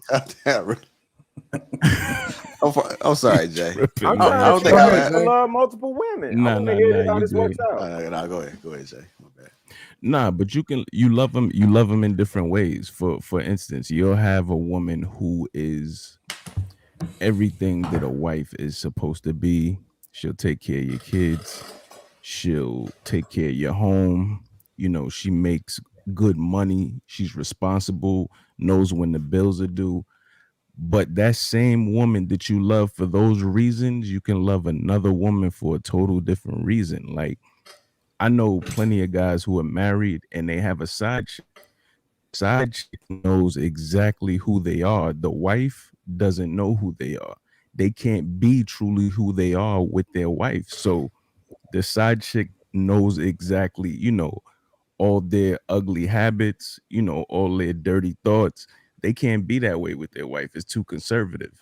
You know what I mean? So that side chick is like, but the only problem is when you're with that side chick, you may be performing on a lower level. Like you can be exactly who you are, but who you are may not be performing at that level that allows you to be successful. You know what I mean? I don't believe that, Jay. And as far as I think that there's levels to love, bro. There's levels to this. I love you enough to leave you alone. I love my chick so much that I'm not going to defile my temple with another different chick.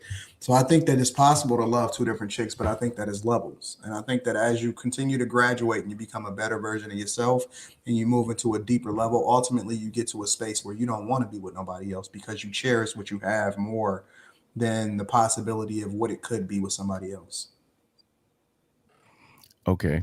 Well, let me give you a circumstance in which, let's say with your wife, you're this one person, you're performing on a higher level. You notice your success, you're motivated, but you're not true who you want to be. I mean, you can't, it's certain things and certain conversations you can't have with that person. It's certain, because they'll probably judge you for it. You know what I mean? Whereas with this other person, I love you enough to make you my best friend first. I'm now always that's something listen. that Any energy that I would listen, I love you so much that any energy that I would put into somebody else, I'm gonna put it into you first. Now, and that's something that a lot of people aren't taught, man. That's something that I think is really, I think that's something that's really important that a lot of people don't stress. You know what I mean? Even when it comes to like infidelity and stuff like that, you know, it's like, yo, why'd you take them back? Like when you, I think there's a different, when you're friends with somebody, you deal with things differently versus like when you're just partners. You know what I mean? You should literally have a friendship, but there's a lot of marriages out here I see that they're partners, they're not friends. Friendship's not included in that. So then do they, so because one of the things that Anton talks about is that marriage is primarily based as a business first, and love may or may not come along, right? No, So love always comes along. It's just not the does it? primary focus. Yeah, it's just not the primary focus of what it is that you're doing. It's not what the foundation of. That's not the thing that you lead with in order to determine whether or not you gonna marry somebody. I'm trying to think about in modern Do times, you and then lead with the friendship? you Yeah, the should foundation of ideally, your yeah. relationship have to be much deeper and much bigger than the friendship than love or looks or any of that. Shan, would you agree with that? I'm tuned out, bro. Give me a second. Shan, the question is, You got some the booty question jiggling is, on the phone. no, he getting them text messages. Oh, you can love both of us at the same time? Hey, what the fuck you Really? talking about on that show? Now go ahead. Right. No, the question was, dang, I forgot the question, man. What? No, I mean, honestly, what it comes back down to is you can get so far into, and it's a deeper level for you to go into. And I know we didn't talk about it on this show Right. specifically, but there's levels that you can get to in your life and how it is that you view things and how deep you can get in your love to where it's beyond what your desires are. Your desires are largely formed based off of a much deeper spiritual connection with the person that you wish with that's beyond just what your eyes can see, right? I mean, that it's almost like if we talk about sex, for example, right? It's sex and then it's making love, and then it's a whole nother level that you can go to that most people have never explored because they've never had that deep of a connection with somebody. That intimacy, yeah. It's beyond anything that you can even explain, bro. Seriously.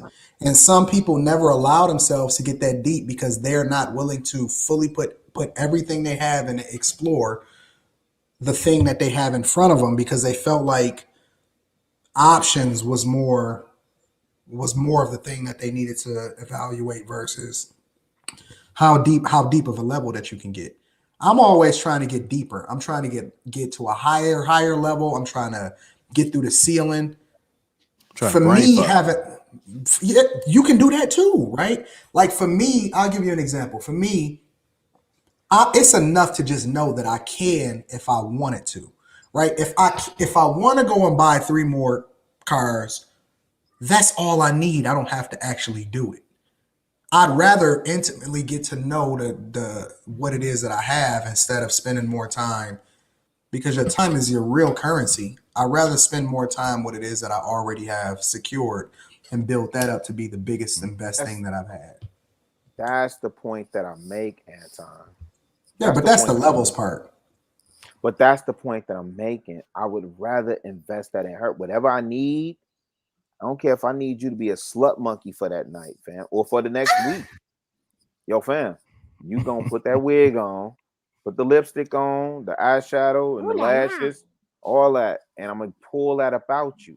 And I think that's the challenge for men, is to pull everything you need out of that one woman. But for what I'm understanding, what the brothers are saying is, you know, you could love 2 of them things at the same time, and shoot, if you can handle 2 of them things, bruh, handle your business. There you go. Nah, I only need one. I'm good. Hey Jay, final thoughts. Nothing much, man. Enjoying the show. You know what I mean? Y'all keep it up. Y'all was saying Antoine, y'all was telling Anton don't change up, man. Don't change up. Oh, never. You know what I mean? As far as how you come across. And I mean, the people that you feel are worth you'll make the adjustments for it naturally. You know what I'm saying? Like if you notice that another way motivates somebody that you see some worth in, that'll happen naturally. But Listen, my tribe is yeah, massive. Really, no. Anton, an a-hole, man. My tribe is massive. It's absolutely massive. I'll just say that my tribe is gang. That's all I There's can a say. lot of gang banging going on in these streets, man. Hey, yo, real All right, talk. Jay. Regardless of all the jokes, JR and them tell it. Yo, shout out to you, fam. Shout out to you for pulling up on us, man. That no support is, doubt, man. Yeah. that's all Appreciate you, love, man. fam. Salute. All right, Jay. No, Appreciate the I no get- support, doubt, man. man. All right, They're y'all hold giving it me down. them, giving me them pimp vibes. Come in. that You be telling these women, nigga put talking your hands- real slick, Black Dynamite. What's going Tell on in us, the bro. Service USA? That's Yeah, my hands on the guy shit. right there. Another gang member. What's up, Patreon gang? What's happening, fam? Are you on mute? Just so you know, we can't hear you. Well, no, we can't hear you. You're not on mute. Audio Your issue. Audio. Yeah. Give about 20 seconds. I bring the other guy. I have to bring you back up if you can't get it together within 20 seconds. Yeah, we got to get my gang members back up here, bro. They always strong in the building. Yeah, I want to hear what they got to say about you loving two women at the same time. Oh, they know I don't mess around. Anton is a one-woman man. All right, I'm gonna bring you back up. Can't get What's it together. possible and what's actually happening is two different things. No, I agree with that too. Bear with me. What's going on? Salute. Salute, brother. Welcome to the What show. up, dog? What you got for us? All right, You got the so Home, is that a Home Depot t-shirt? it is. Let But Shout out to the Depot. What's up? Shout out to Home Depot. Shout out That's to my favorite. all the blue collar Favorite store. workers, man. all right, so I'm going to try and like summarize it real quick because I know I can kind of ramble just a little bit. Yeah. So. Oh, really? I'm sorry. He's like, no, but in terms of can a man love two women at the same time? In a general sense, yeah, because technically speaking, we're supposed to love everybody, generally speaking. But to love two women at the same time, where one is supposed to be your one, I can't put those two together. It doesn't make sense. And if you this is a big argument for polygamy and conversations. I can go into it maybe another time. But it doesn't work in my mind. Because there's a version of it doesn't work. Because if you really think about it, there's a verse in the Bible that talks about having two masters. It's not saying women are your masters, but when you have two, you can't serve one and not hate the other. There's going to be an issue that's going to arise. So under that simple premise, you as an individual, sure, you can say you love them, but there's going to come a time where you got to choose, and every time you choose, you're going to be hurting them. So that comes back to, do you love them? Are you willing to hurt them each time? So, and then there are other verses that talk about how in the beginning it was not so, in terms of a lot of different things in life in general, like Adam, Eve, one, but obviously there's some nuances in there. Yeah.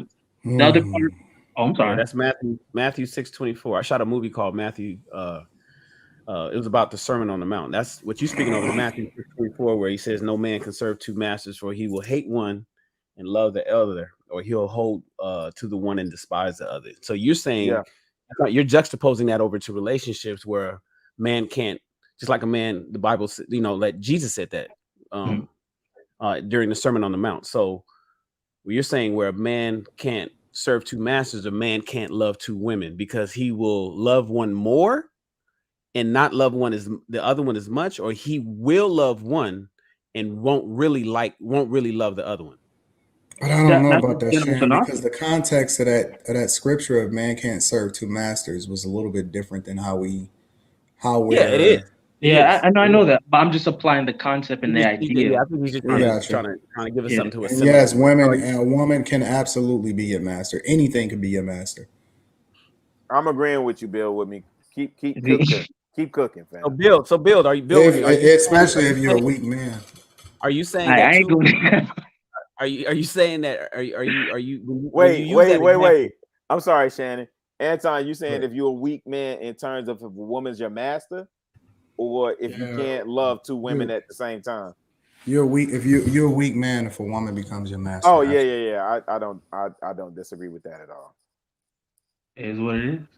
So, Bill, are you saying, Bill, with me? Because you know, I get the general love, as you said. Yeah, everybody can love thy neighbor and that kind. We ain't talking about that. We talking about romantic. You saying that too? You don't believe that you, Bill, with me, can romantically love two women at the same time? I'm going to say no, because the reality of the matter is I think men love hard. If I love you, I love you. So that means there has to be some meaning to that. So there has to be a separation. How old are you, Bill, with me? So I'm 25. I'm also in your Patreon. You don't know yet though. Shout out to the gang. I got all of my gang in here today.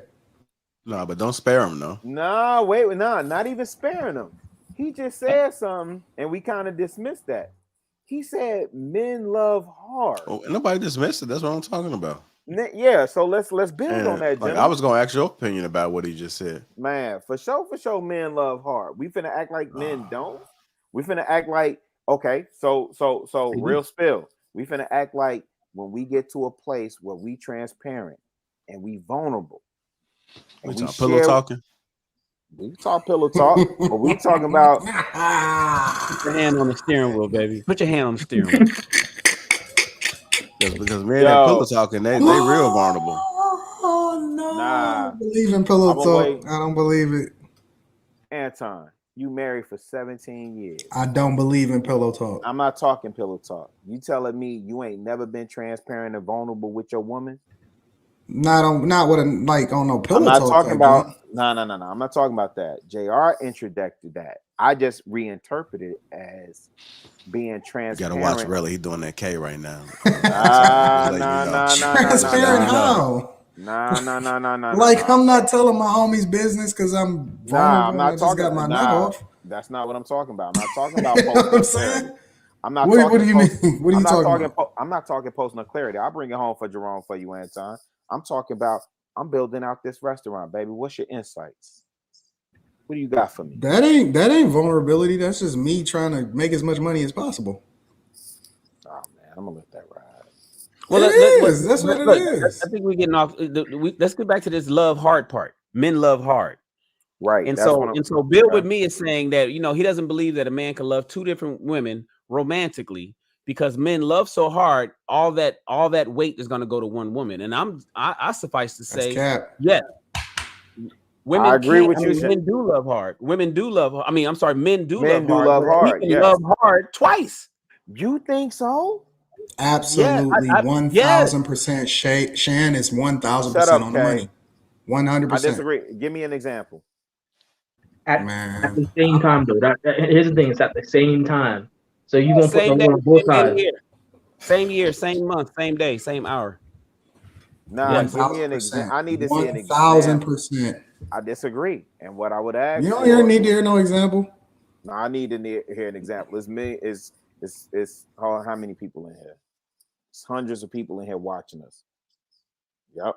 It's hundreds of people in here watching us. I need examples because these young bloods is paying attention to how we're saying that a man can love two women at the same time. I kept saying equally. Y'all said no, not equally. Now we're saying equally. Yeah, ask Brother Polite. Who was saying equally? Nobody said equally, really. Okay, really, you just stuck on that word equally, man. Nobody's saying that. All right, I'm gonna rephrase it then. Can a man entertain two women? Sure. Yes. And love them. And love them. To love. That I'm sorry. That's not how that works in my mind. I'm sorry. Okay, what's your definition of love, Bill, with me? Well, love has a bunch of different components. If you're gonna go biblical, I said, what's your definition? See, I'm gonna just stick with the Bible on this one, and I have to be what's able. Your definition? No, that's why I'm using it because that's the best way to illustrate it. Okay, go ahead. But this is where the conversation about being one, and for me to be one with somebody, to reach that point where there's a certain amount of synergy with how we move, how we think, how we do things. I personally think to divide it up with more than one person is only going to bring more chaos, because reality of the matter is The more you spread out, the less control you have. No, you are right. It can become chaotic. It does not mean that you That cannot you don't love them. love. So, like, are you single right now? That's just a matter of Currently. management, you know. Huh? You say, yeah, you single? Currently. Okay. So the example that I was going to use is that, let's say you got a girlfriend you was with, right? Yeah, I was the guy that you loved her. It didn't work out. I ain't got you a new boo thing. Yeah, about like 2 years in, you love her. Do you lose love for the other one? Let's just say that you guys broke up because it was your That's fault. a good point, JR. Let's say you broke up because it was your fault, right? You know, you was doing something you weren't supposed to be doing, or maybe you wasn't doing enough. You know, maybe you was too busy, you know, being an entrepreneur or working, or maybe you, whatever it is. And she just and she got upset with you, and she finally said enough is enough. You got your new boo thing 2 years in. Do you not love her? It sounds Like, like do you I think the love I have for the new one is not the same as the one for the one I right? have. We're not saying So it's equal, kind but of the like, question is, do you just lose love for her? if it's my fault and I messed it up, that's not what Nah, I'm bro. doing. So I'm gonna be honest with you, I might still be tied up a little bit. Be Right. honest. So, like, you still love her, right? Yeah, but that means So it is my possible opinion, for you to love two if different. don't get in the way You of made me, a decision, right? You made balance. a decision, but you still love her. I mean, it was no reason for you not to lose love for her. Mhm. You didn't realize how much you loved her until she was gone. Mhm. You would never tell the new one that you still love her, but back of your head, you love her. Yeah, privately in your own mind and thoughts. Well, that sounds like moving on but holding regrets. And I'm not trying to live my life with regrets. Man, you love her, man. You love her. I think Like, you're human. It's okay to just, you know, even though you may be trying to grow a certain way, it's okay to admit, like, okay, I still love her. I don't want to love her, but, you know, I had about 5 years with her. It was my fault, and I love her. You know, you may grow not to love her. You may just love her for the rest of your life. Anton. So y'all saying that it's impossible. Okay, so y'all saying that it's possible to love multiples of everything except for another woman. You can love multiple kids. Anton. You can love multiple cars. We're not you can saying love multiple. keep that in mind, really. We're not saying you can love multiple things. I can love multiple browsers. I can love multiple computers. I can love multiple cameras. I can love multiple shows at the same time. But you telling me that it's impossible to love two women at the same time? You know what's the difference? I'm not saying. Oh. Wait, hold on, Bill, with me real quick, Anton. What's the difference, really? Because Anton, when we translate that Greek word love, we translate it in the Greek. How many different interpretations in the Greek? I don't know about no Greek. I know that's what I'm asking. You're not loving, man. You're getting too deep, man. Nope. It's important because Anton just laid out to you. Okay, JR, let me take it to where you saying. So you gonna tell me you love sports the same way you love your woman? You gonna tell me you love playing NBA? But why does it have to be the same, really? Right. Why do you keep? We're just talking about love. We're just talking about love. Wait. So now, Anton, now you're telling me. Don't tell me you're just not getting it, real. Nope. Nah, bro. I've been on the same. Listen, I'm standing. No, I think you're trying to. I think you're just trying to force us one way or another. Nope. Because I'm going off of what it's like an on-off switch. Nope. You're not gonna love your mother and your father the same, but you just interjected that you can't love this and you just did that, Anton. I use it as an example. Right. And so what I'm saying is, are we going to say there's not different definitions for the case that you laid out? Yeah, I said earlier that it's levels. Okay. That's exactly what I said. Did I not say that, y'all? No, that's cool. So now what I'm asking you is, we gotta get back to Bill too. I don't want to be disrespectful, so let's not. I don't want to be either. But what I'm asking Anton is, well, maybe I should ask it this way: are you familiar with the? It's either 4 or 5 different Greek. Yeah, some guy was on a show on one of the shows that broke it down for us. I don't remember what he said, but yeah, you didn't even. Okay, all right. I concede the point then. All right. Apologies, Bill. With me, go ahead. So I kind of like lost the thought I had, but I think I got it. It all comes back to the fact that I'm saying one. It's not that I can't love multiple people. It's not that I can't move on, but hangups are hangups. So it's gonna get in the way of how I love, how I deal with somebody. And comparison steals the joy out of almost everything. I forget how the saying goes. So me doing that is gonna cause more problems than I need. So for me, it makes sense to love one and love it hard as possible. But can that person handle the weight? That's the real question in my mind.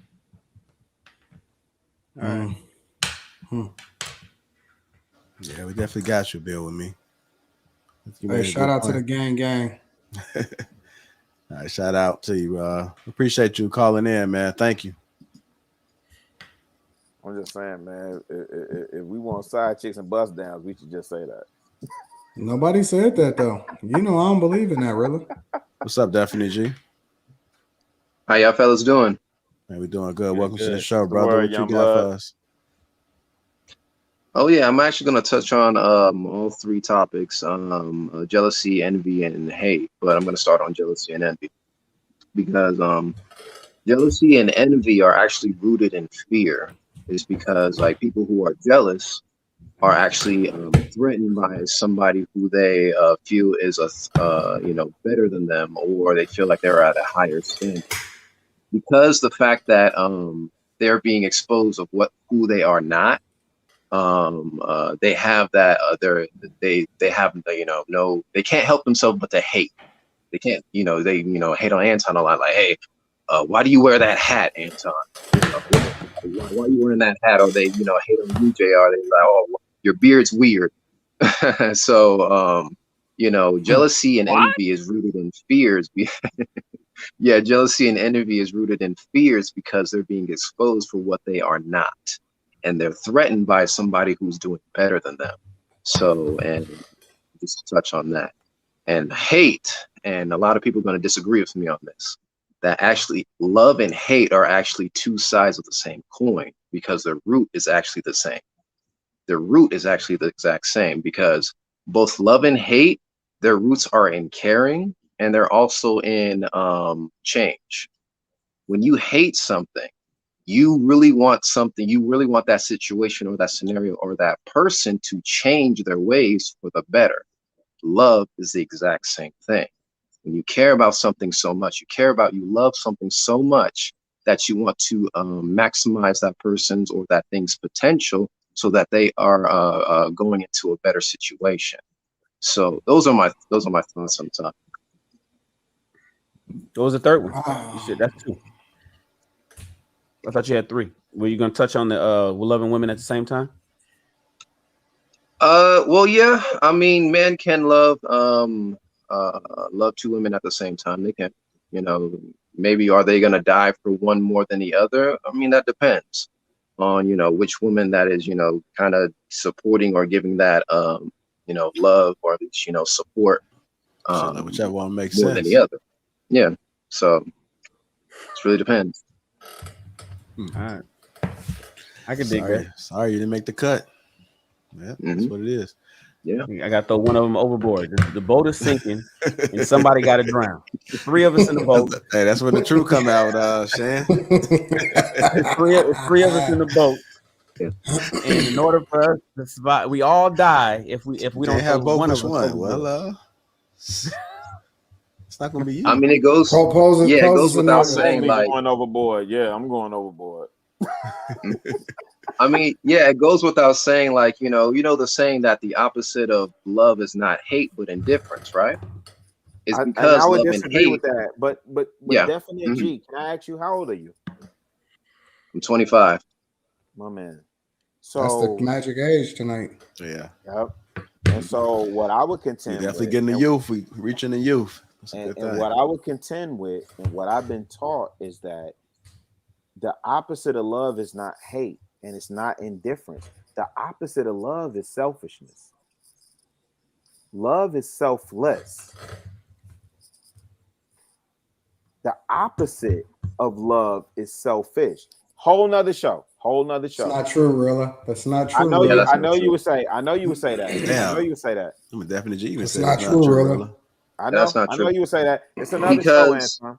Go ahead, definitely. Because let's take Brittany Renner's situation. People are hating on her hard. Jesus. Oh my God, people are grilling her. But why? It goes back to the point that I made at first. People actually do care about that situation, and they do want her to change for the better, right? They want her to resolve that situation with PJ Washington. No, we don't care. We don't care. Your generation cares. No. Listen to me, young blood. Wrong. Your generation cares because y'all caught up in chatty patty, messy bettiness, right? What you are not extracting is actually how Brittany Renner's situation applies to you directly. Me and Shan, me and JR, me and Anton, we may sit up here and talk about it. We don't care. Nobody cares. Other than Messy Betty and Chatty Patty. Hold on, definitely. Jay, hold on. I want to see what Anton had to say real quick because he was disagreeing both of y'all. Go ahead, Anton. Marilla said that love was selfless. That's not true. Because one of the things that we even teach men is in order to be in the best position possible to love your family, you have to first build yourself up.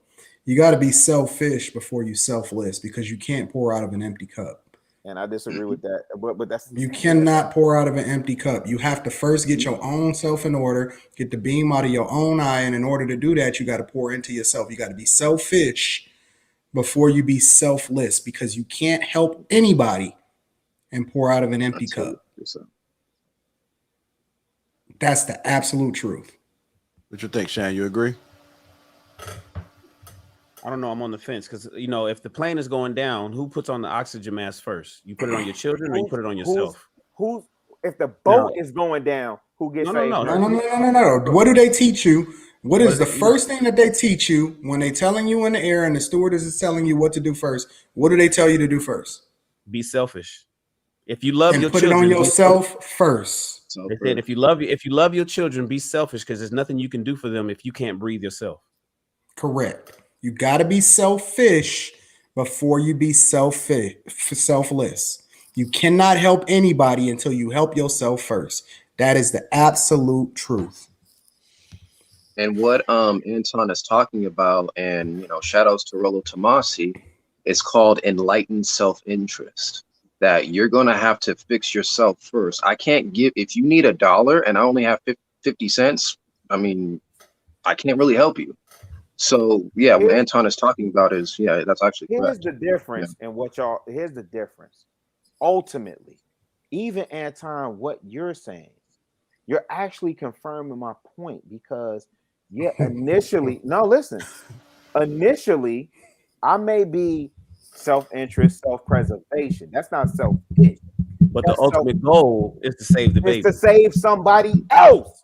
That's why I'm on the fence. Selfless. That's why I'm on the fence with it. Because ultimately, in order to be effective, because what you're saying really is in order to be effective and to save, if the plane is going down and there's oxygen, you got to drop the oxygen mask. Put it on yourself first if you want to save the children. You have to be selfish in order to save the children. But really saying my ultimate goal is to save the children. Hold on a second. My ultimate goal is to save the kids. And in my ultimate goal, if where I'm headed is to save the children, I got to do this, but all I care about is saving the children. And so but it don't matter about what you care about. The only thing that matters no, it does not. The only thing that matters, listen, hell is paved with good intentions. The road to hell is paved with good intentions. Nobody cares about what your intentions are alone. Intentions alone will get you in the bottom of the pit of hell, and it's very much in your word. Nobody care about what your goal is. The only thing that matters, listen, at the end of the day, when you get done saving people and all of this other type of stuff, you're going to be standing at them gates by yourself. Salvation is individual.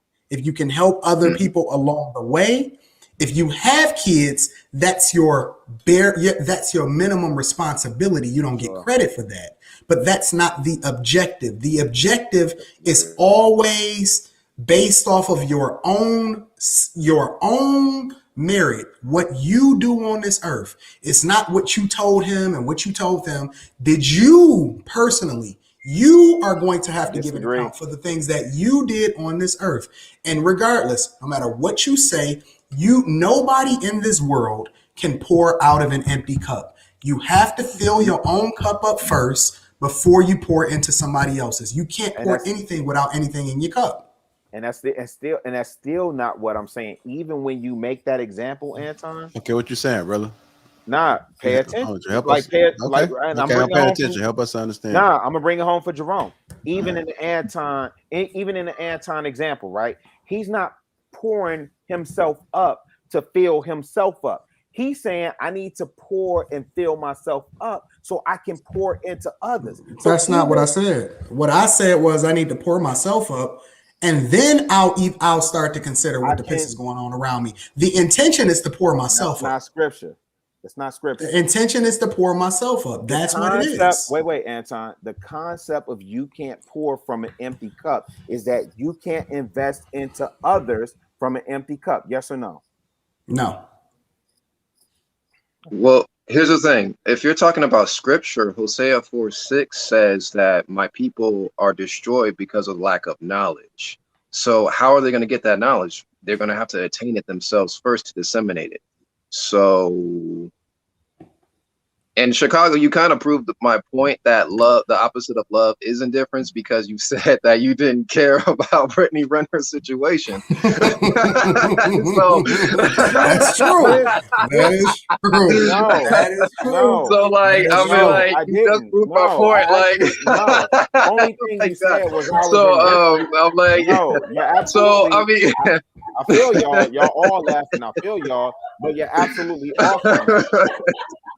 Like, listen, you know when people come to me all the time, Rilla, and this is that. Hold on, Rilla. You know when people come to me and say all the time, honestly, regularly. I talk to people every day. I coach people. They say, man, you changed my life. You helped me get to the bag. You helped save my marriage. All of this stuff. They say, Anton, the only thing that I want to do on this call is to figure out how I can pour into you. The first thing that I tell them is the way that you show me your appreciation and the way you pour into me is by pouring more into you. Fix you. Become the best version of you. You can't do nothing. Listen, I'm already up. I tell them that every single day. I'm already up. The way that you show me appreciation is being a representation yourself of what it was that I taught you. I'm not interested in anybody pouring into me. I'm interested in them pouring into themselves, because the best version of you is the best version of us.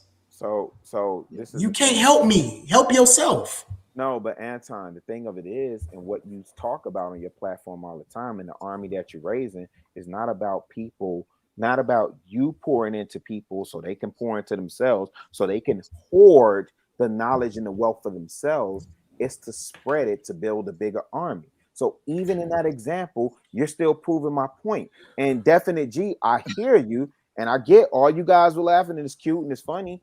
You guys are still. Yeah, I know. I hear you. Next call. So Rilla, let me ask you a question. Let me just ask you a question, Rilla. Do you? What man goes through life with his intention to get married and take care of everybody else? That should never be the goal. The goal when you go through life is to be the best version of you.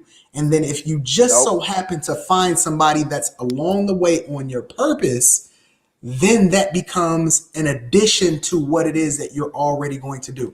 I say this all the time. I was always going to be awesome whether or not I met my wife or not.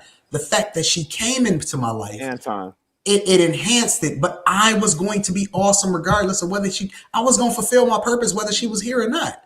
It's not about other people. It's about what it is that you're supposed to do. Some of us ain't supposed to be. Okay, Willa. I think this is a whole nother show and a whole nother conversation, because guess what we talk about all the time? One of the things that JR espouses, I espouse, I believe you have a spouse, I believe Shannon with his seeds have a spouse, is that men focus to leave legacy. That's not true. Right? Use a boy, use a. That's not true. All right, okay, Anton, straight up and down. And your number one purpose on this earth right now is to make it's to make it to heaven. That's your number one goal, is to get to heaven, Rilla. Yes or no? For me personally, yes or no? Personal goal, yes. Is that your number? Is that your number one goal? Is to get to heaven? It's to prove myself worthy to Him. Yes. So what you talking about? What I'm talking about Salvation is individual. Cool. So what I'm talking about is recognizing people who may not subscribe to the religion that I subscribe to, and what we preach on this platform is about men. Yes or no? Right?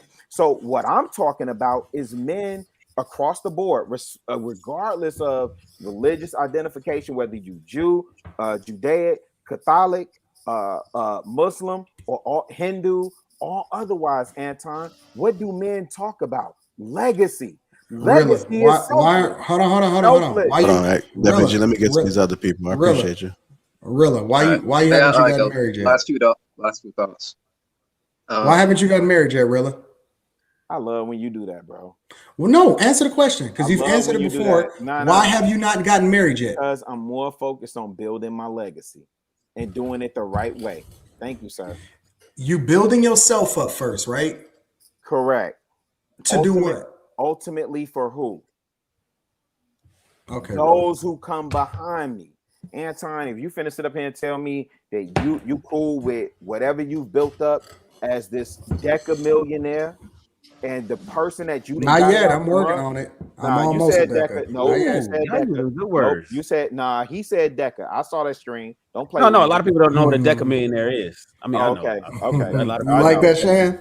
I paid attention to him too, so that's why K keep asking for them god doggone robes. So, so if Anton want me to believe that he's doing all of this for, bro, your most powerful stream, you are the living example of legacy.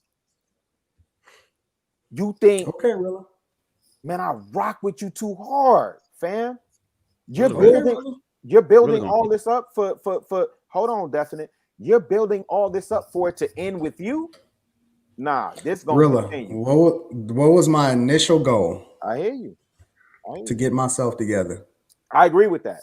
You have to, just like you said. And then once I got myself together, well, you I say had that to all the time. figure out what the new goal. I had to figure out what the new goalposts were. I didn't know what the goalposts were until I had already got myself together. Now it's points on the board. That's fair. But I had to first get myself together. I agree. Okay. Final thoughts, definitely. Go ahead. Well, yeah, let's go back to love and hate. I mean, if you're taking out because people think caring is like you're trying to, love it and stuff like that. Really, the things that you really care about are usually things that are worthy of discussion or things that are going to garner your attention. So if you take just that base understanding of what caring is, hate and love are the two sides of the same coin. So the things that you care about, you're going to draw your attention to, you're going to draw your energy to, and you're going to change it for the better. Either you're going to eliminate it completely or you're going to build it up. So that's my thoughts on that. We rock with that. Thanks, man. Rock with it. All right, definitely, G. Appreciate the support, sir. Thank you for calling in. Right. I'm surprised because this whole purpose behind the manosphere and the red pill space in the first place is to get guys to get themselves together. They didn't say get yourselves together for women. They didn't say get yourselves together for this or get yourselves together for that. They said get yourself together. That's the goal, to pour into each other and figure out how we can level up. And then anything else that come along with that is extra. But the goal is to get ourselves together, not for women. What's going on in service? Right. You got some sound now? How's it going? Yeah, I'm actually using my cell phone right now. Okay, gotcha. Instead of, so my apologies on that. Now, let me get to what they said about when it came to how Anton with his army and things of that nature. Now, we pour into each other. That's how it works. I mean, it's not just about pouring out and then let everything fall where it may. From there, we pour into each other. Like right now, one of the ladies who is doing what's that called? Herbology. She's being an herbalist. I'm contacting my friends in Hangzhou in China, my tea lady, to see if she can contact any of her herbalist friends who then can connect with her so she can. My homegirl. Yep. Yeah. Yep. So then, so then connected with an herbalist before she even gets to China, and do connect with her that way. So we point to each other. It's not just a one done deal. It's a whole community working together to make best for everybody else, and not just ourselves. Now, let me see. Can man love two women at the same time? I would have to say yes, due to the fact that I've been married twice. The children of my mother, my first wife, after she and I split, I didn't love her any less, but it was just the way things went, and I ended up getting married for the second time over from a lady from overseas when I first went to China in Fuzhou, and I married her. I didn't, so it doesn't mean that I had any less love for my first wife. It's just that I had to move on and continue to, how can I put it? Well, I just had to move Oh, on. you said it. You had to move on. You said it the first time. You had to move on. Here's the But question. you basically love had them both at the two same women time. that you love. Right. Could you see? So You're describing loving two women at two different times. You loved your wife first. Yep. Broke up for whatever reason. You went overseas. You met somebody new. You fell in love with her. The question is, do you believe that men can love two of these women at the same time on the same day? Well, what I was just saying, yes, because due to the fact that if my ex was to make a phone call, not just about the kids, but just to tell me how she was doing, I would answer immediately. You know what I mean? Things of that nature. I mean, the little things, big things are cool, but the little things count just as much. So, it was a bit of a limbo. Both married. I mean, I'm divorced now, so I'll be doing another marriage at a later date, but not right now. Right now, I got too much stuff going on in other countries when I travel. But the main thing is, yes, a man can love two women at the same time. It's just that he has to make a choice and keep himself level-headed to stay on his purpose. 100%. I agree. Yep, I rock with it. I appreciate you, the Service USA, for calling in. Thank you, sir. All right, so that's it. And all right, you guys have a good night. You too. Thank you. Thank sir. you, my friend. I got one more caller. I ain't seen you in a while. What's going on? What's happening, man? Not much. What's man. up? What's up, family? You got the What's beard. up, gang? What's up, gang? You got the beard. Gang is in the building. Yeah, man. Shit. The whole gang is there. Shoot, I was just I was watching and I seen I think it was like 2 calls ago when y'all was talking about the love. Can you it's not mine. But the love pretty much I had wrote this down, right? The reason Red Pill Rage exists is because men was actually believing that love is supposed to be all selfless and not selfish. You know what I'm saying? You believed it, but they didn't. You know what I'm saying? They were selfish. They got themselves together. They got degrees. Wow. You know what I'm saying? You went behind them. You thought that you was, rubbing their feet every night was gonna keep them around, and it didn't. So, for the men who did what they supposed to do, you know what I'm saying, get themselves together first. Most of them never, you know what I'm saying, never sweated no, you know what I'm saying, never sweated getting turned down by no woman, never sweated had to get divorced or whatever. Like, you just move on because you build yourself from the ground up. You know what I'm saying? Yep. If you don't build yourself from the ground up, what type of foundation? How could you carry somebody with no foundation? Nope. So let me ask you a question, big homie. I ain't even gonna call you young. I don't like that. I'm gonna call you big homie. Let me ask you a question, bro. Yes. If you're getting yourself together, are you doing it for a woman, or are you just genuinely getting yourself together to be the best version of yourself? Yeah, you should be getting yourself together for yourself first. Like, I don't think it could ever last. You know what I mean? Unless it's like, like, yeah, this is gonna be the best for me. Because when you're doing something for somebody else, like, what if that person just don't rock with you no more? You know what I'm saying? Then you're gonna stop getting yourself together. Most likely you are. You're gonna be all depressed. All right, I want to ask you this: if you have kids, are you building yourself up for your kids, or are you building yourself up for yourself first? No, that's like I truly believe this. You know, I don't even got kids. All my siblings got kids and stuff, and I always be saying this, like, man, you know, if you love your kids if you love your kids too much, you're gonna hurt them kids. You know what I'm saying? Like, if you really like doing it just for them, I think that, like, you know, sooner or later it could be get detrimental to them. You know, that's just my opinion, but I really stick to that. You know what I'm saying? Like, and I really don't disagree with Chicago really though all the way, because like you said, you are doing it because you want to leave a legacy and all that type of stuff. But I just think that, like, you trying to put the whatever comes first, the chicken or the egg, you trying to put whatever's second first. You know what I'm saying? That's what I believe. Like, it don't even matter, because without you being the best version of you for yourself, then none of that's gonna happen. You can't take care of somebody. Like, you know what I mean? You just can't do it. And I will push back on that and say 1000% correct. I conceded the fact that obviously when Anton made and I think Shannon made the correlation to, if you're on a plane, what do they tell you to do first, right?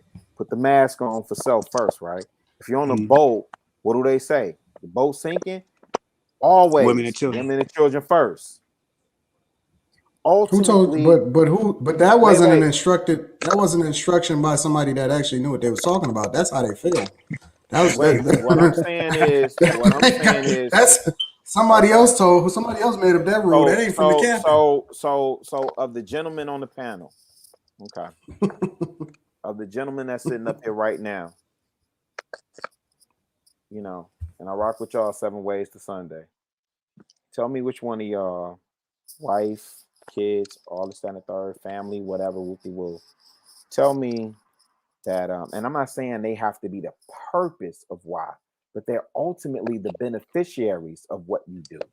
That's what I'm talking about. I'm talking about selflessness, right? And I'm talking about selfishness actually being the opposite of love, not hate being the opposite of love.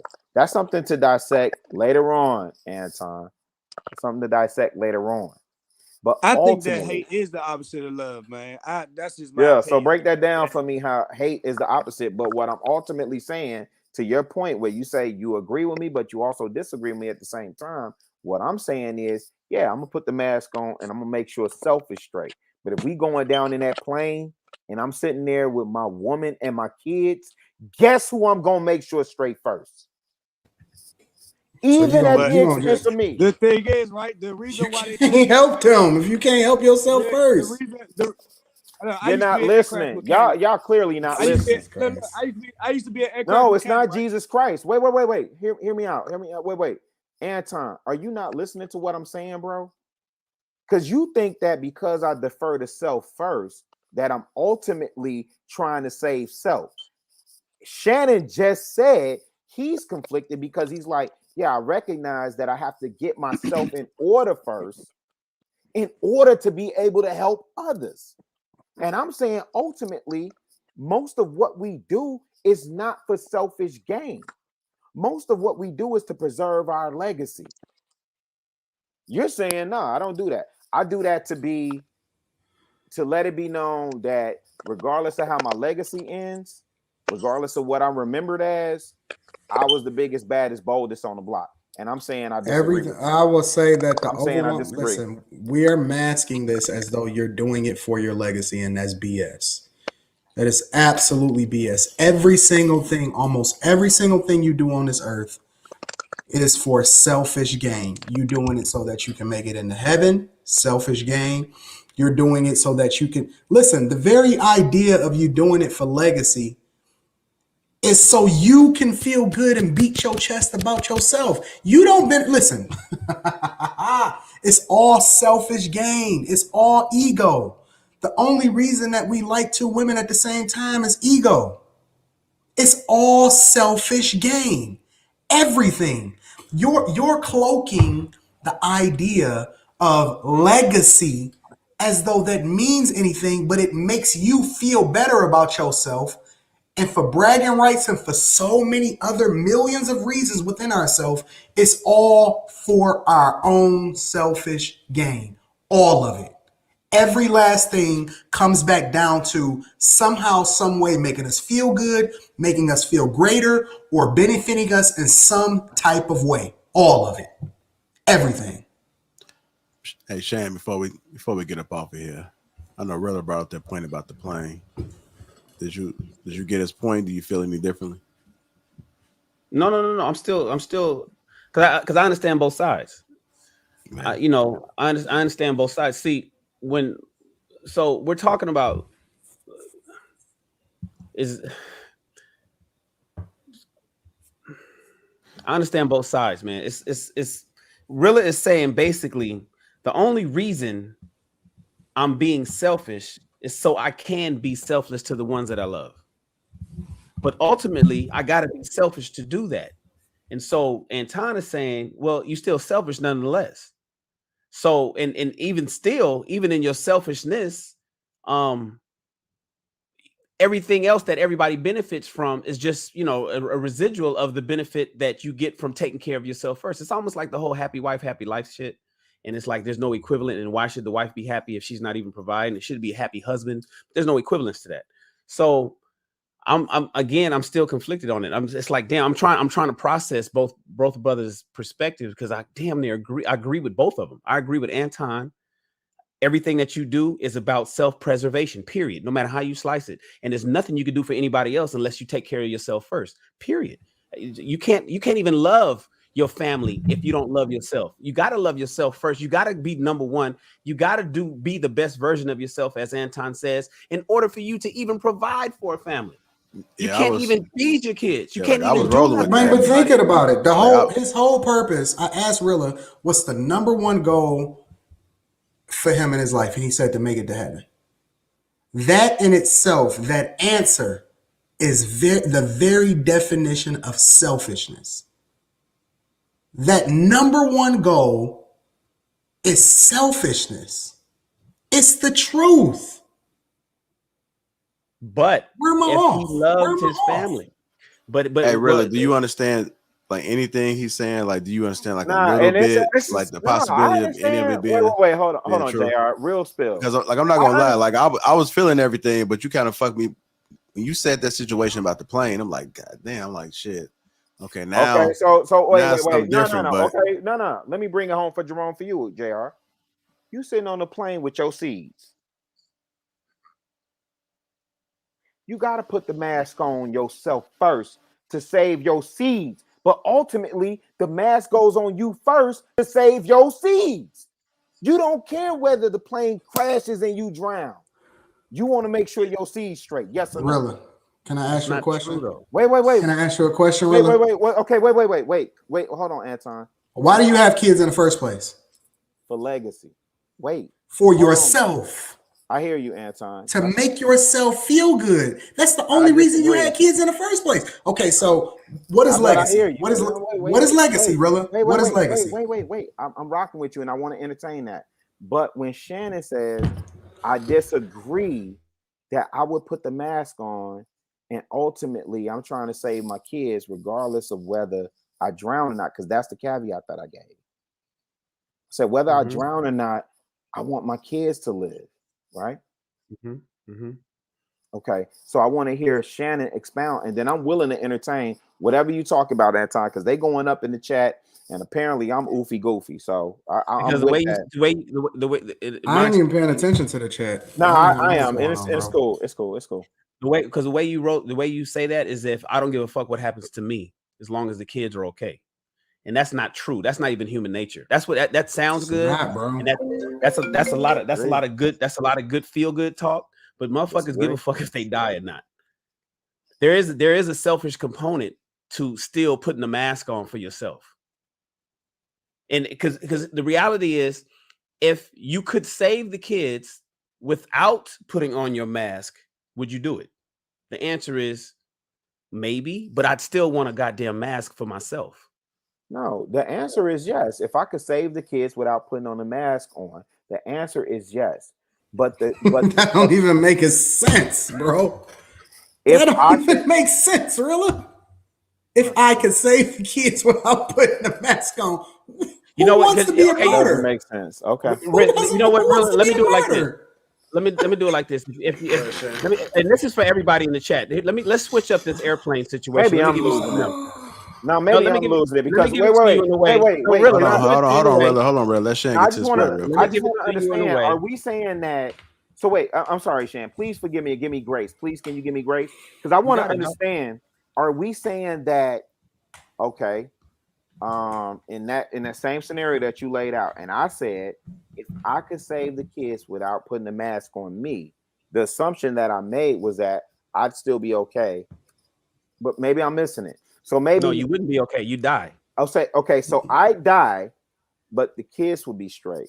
So now I'm saying, as a father, I'm okay. Go ahead. Let me let you make your point then, bro. Because maybe I'm yeah. That's why I want to remove that. So this is for everybody. Let me get something that's a little bit more palatable.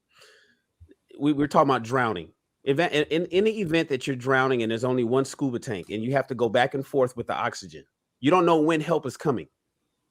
You don't know when help is coming, Rilla. You're submerged underwater in a capsized boat, and you have an oxygen tank, and it's only you and your wife, or you and your children, or something like that. You and your wife.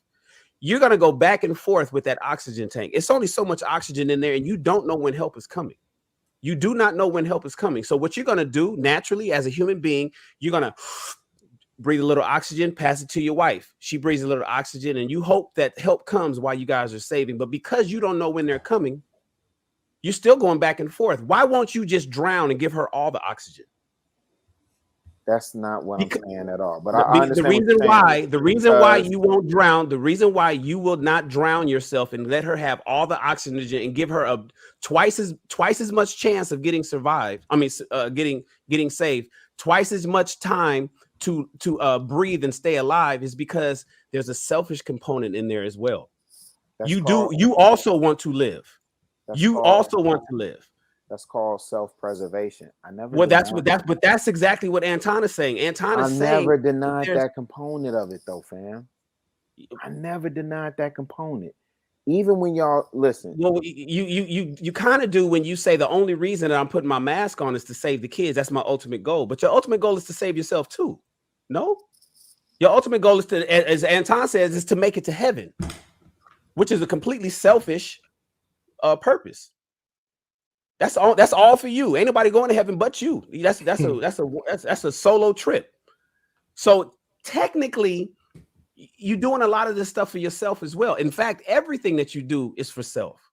Now, we want to love everybody. We want everybody to do well, but we also have to take care of ourselves first. And but I hear where you're coming from, because I still love them, because everything that I do for myself, all the benefits land on them. That's my confliction between the two. It's like, damn, but ultimately I'm still trying to do best for my family. Why do we go out and work? Why do men go out there and dig ditches and work and to come home and protect and provide? Why do we stand out in the sun to allow a tree to build so we can have shade for our family? And we suffered from the burnt sun, and we go out there and do all of that stuff. And we doing it for us, or are we doing it for our family? Well, a lot of times your family is your reflection. So I see myself in my kids. You could be talking now, Shannon. Yep. So it just depends on what perspective you're looking at it, really. But it's almost like, damn, both of y'all brothers is right. You just guys are approaching the same thing from two different directions. I know we are. That's why I said we probably could table it for another King Talk. Well, maybe we could table it for Thursday. I'm not missing none of what. I'm 100% right. I'm not. I know you think you are. I'm not even partially right. I know you think you are, Anton. I know. I'm not missing. And JR, just to be clear, I'm not missing none of what Anton is saying. I 1000% understand what that brother is saying, and I think in parts we talking semantics. But I still stand 10 toes down. No, I think that ultimately, when you come back down to it and you get to the root of what our objective is, and the question that I asked you and earlier when I said, what's your number one objective on this earth? And you said to make it to heaven. That in itself is a selfish act. Everything you do, whether you do it for somebody else or you go and save a cat out the tree, that counts. To get you one step closer, and hopefully you make it into heaven. That's the goal. You trying to get there. You trying to make it like you're talking everybody about else. me. You're talking about me subjective, and I can admit that, and I'll concede that point. When we bring it home for Jerome, and we lay a baseline for the regular, everyday, regular smuggler Joe Blow, fam. Most dudes are out here building a legacy. They not. Use a book. They not. Boy. They not. Okay. Most dudes is out here for self. That's why dudes is robbing each other. That's why they killing each other. Let me add the caveat. I got you. That's fair. Can't get a group together. Don't nobody rock with each other. And if they do align with somebody, it's because they can get something out of it, or it's a benefit. It's beneficial for both sides. That's why they truly doing it. I got you. It's survival. So let me say. Don't nobody give a piss about the planet. You're right. They ain't nobody. Don't nobody care nothing about nobody else. If they can also help somebody in the process of them getting theirs, then that's gonna be a carrot and a caveat on top of it. But let's be clear: the overwhelming majority of what people's objective is to get theirs. It's to get. You're right. I shouldn't have framed it that way. What I should have said is, most of the good dudes and alikes and the people we tend to surround ourselves with, and most of the conversations that we're having in this space is about legacy.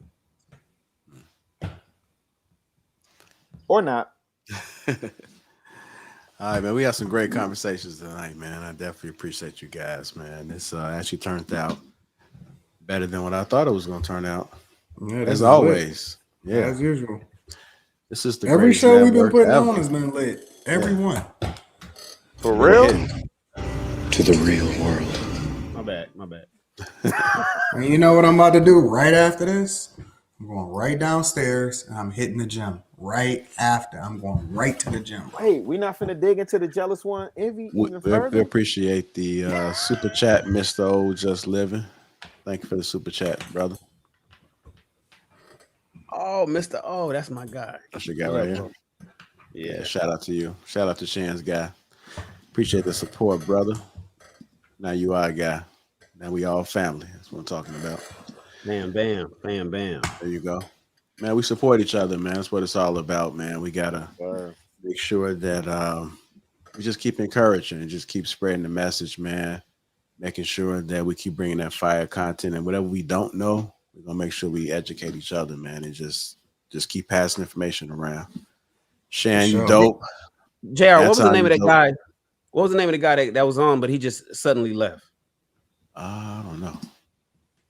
If he's still here, young Illa or something like that. I forgot what it was. Yeah. That's why it was young something. Tell him to change that battery in the smoke detector. Did y'all hear that? Shan, you can't be coming from my gang. Nah, but you know what? There's a lot of brothers that come on here with that smoke detector, and I don't think they hear it. I've literally had somebody. No, they here. hear it. They hear it. No. Well, no, you tune out of it. I don't think they hear it. I think people do tune out of it though. Yeah, I think they be like, "What are you talking about?"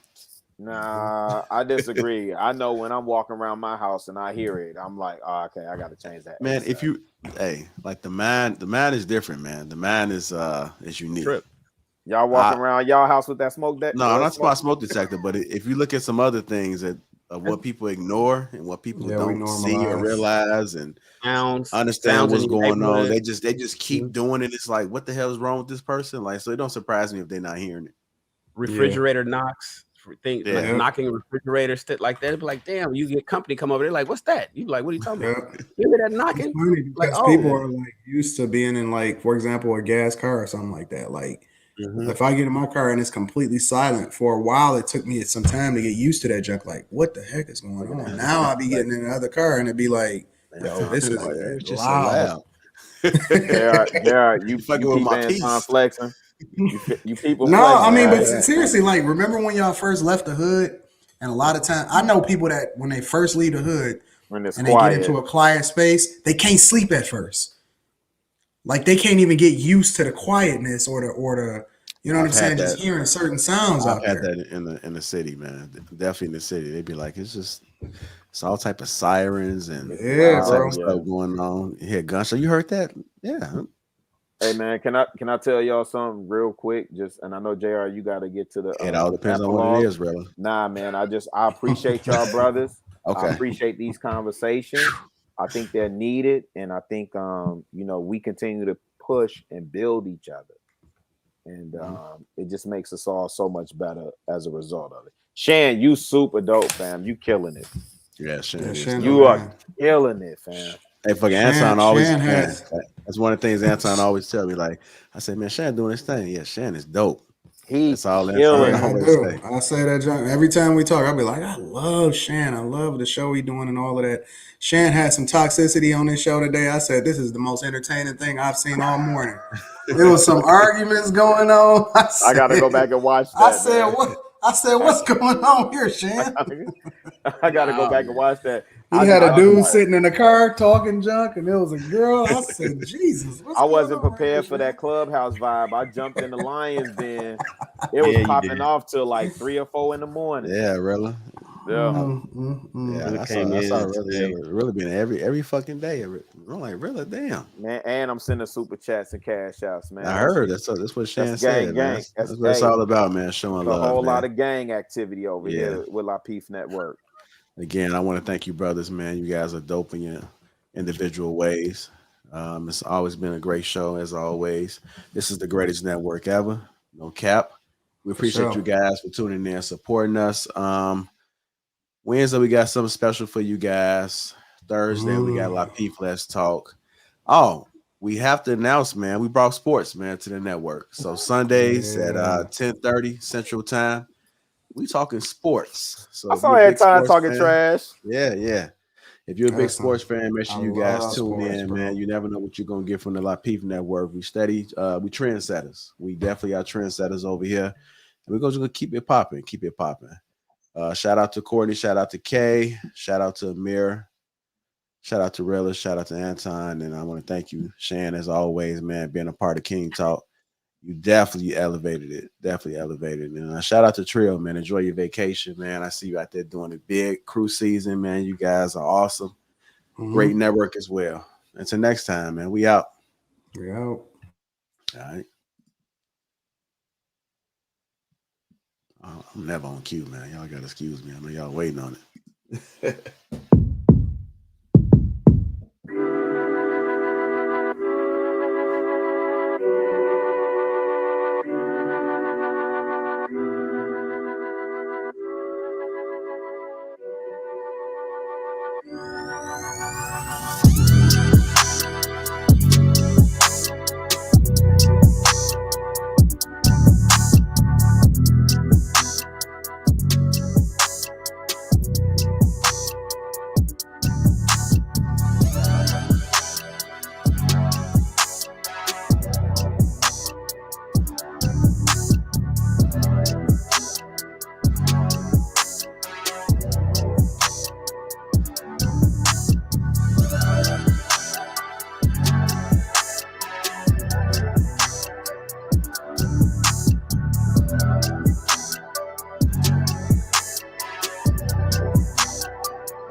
like that shit. I don't like that shit.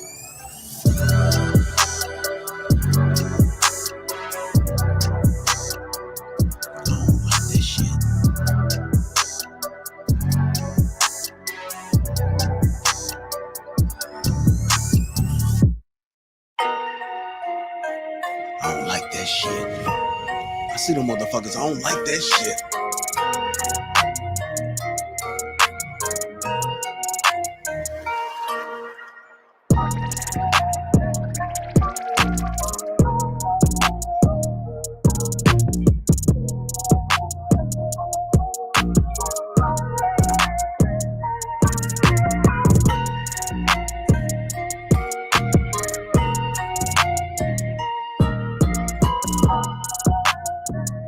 Shout out to Coach. Shout out to Coach. I got you next time, Coach. Still in touch with you, brother. They ain't forgot about you. I don't like that shit. I don't like that shit. The motherfuckers over there, I don't like that shit.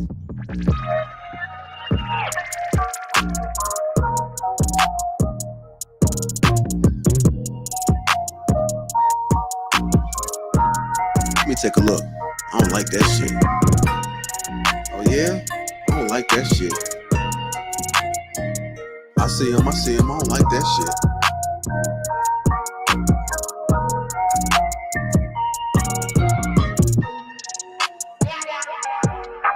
Fuck them motherfuckers, man. I don't like that shit.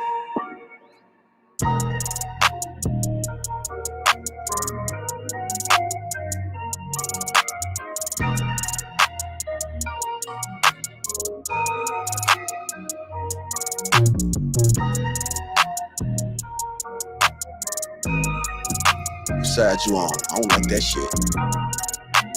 Who you with? I don't like that shit.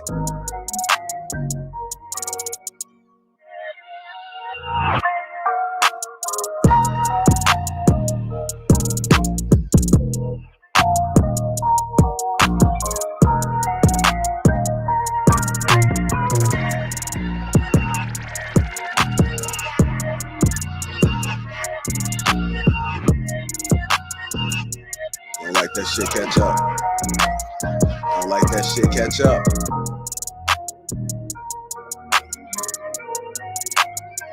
Don't like that shit.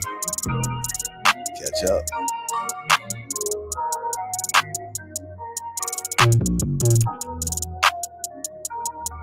Give a fuck what you like. I don't like that shit.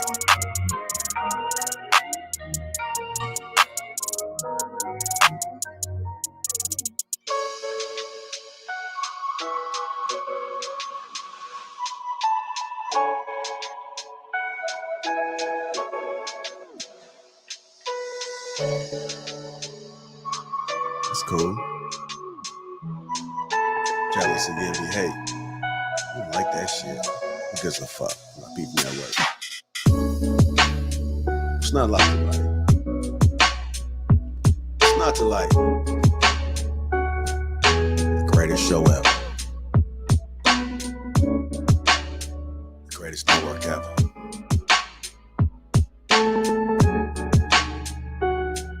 Shout out to the crew. I don't like that shit.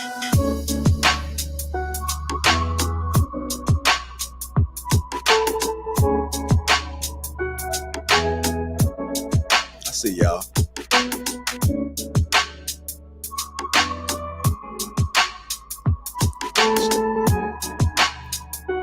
Chestnut checkers, baby. Focus on the top. I don't like that shit. I don't give a fuck.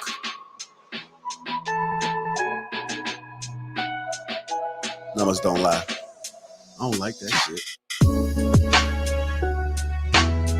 Oh, I don't like that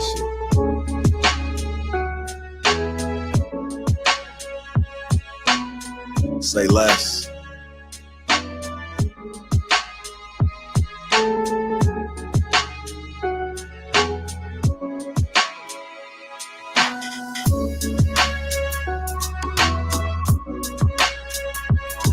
Nothing. I ain't have shit. I came from nothing. I don't like that shit. Who gives a fuck what you like? I don't like that shit.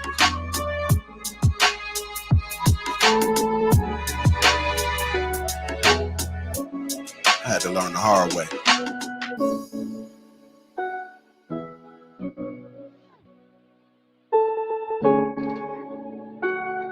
Ain't nobody give me shit. You know how many times I failed? Chicago ain't hood to me, no matter where I go.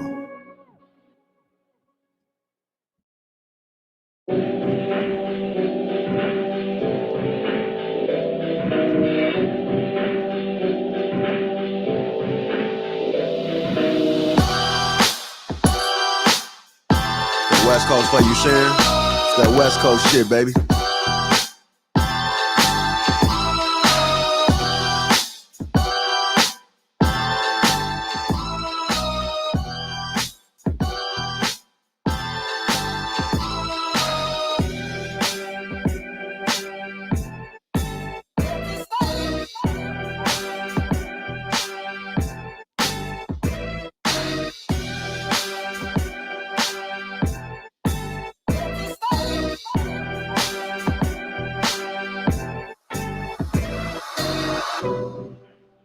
Shout out to the sponsor, man, Tej Hanley. I've been using this product for the past month. It's a great product, man. They got the scrub, they got the PM cream, they got the AM cream with the sunscreen. They got the daily wash, and they also got the serum. You gotta look that shit up, man. You gotta check this shit out. Link is posted at the top of the chat right there. It's also in the description. Get you a free gift, man. Shout out to Tej Hanley, man, for taking care of your brother. Uncomplicated skincare for men. I'm getting my shit right, man. It ain't perfect, but I'm gonna be right. I had this summer body ready in this skin. Ain't gonna better tell me shit. Shout out to Tej Hanley.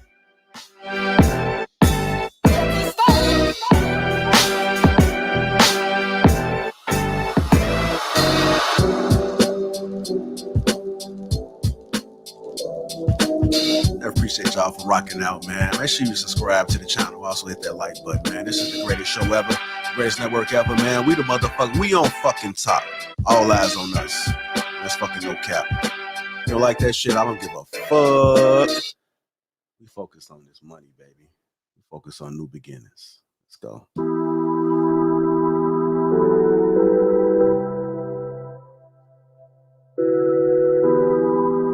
Y'all from the shot, it's that Lakeshore Drive music right here.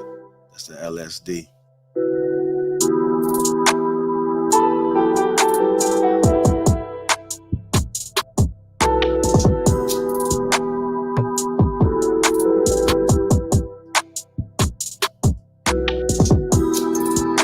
Surprise, y'all ain't subscribed to the channel yet, man. Hit that like button. Hit that like button, man, one time for y'all leave, man. I ain't gonna be here too much longer. I probably got about a couple more tracks in me, and then we gonna take it home. We got something special for you guys tomorrow.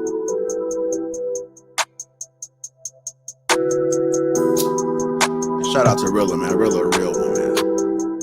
Rilla is a real one. Taking that motherfucker with me. You need motherfuckers like that on the team. You need them. You need them. Rilla like Haslam from the Heat, man. You just gotta have him on the team.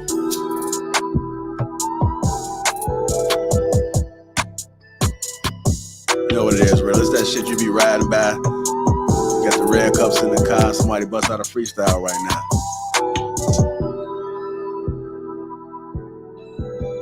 I earned my shit, man. If I told you my life story, man, y'all motherfuckers would be like, damn, bro.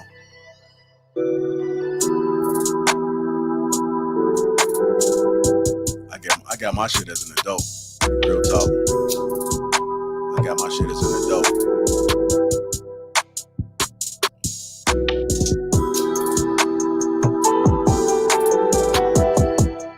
I believe in motherfuckers, man.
Shout out to the sponsor, T.H. Hanley, man. Get your skin in order, man. Man, get your skin in order. Get some teeth in order too while you at it.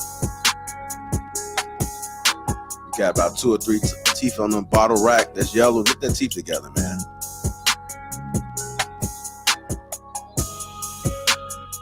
I'm gonna tell y'all, see, if y'all got bad breath, all you gotta do is floss, man. Floss consistently for a month. You're gonna see a dramatic change in your breath, man.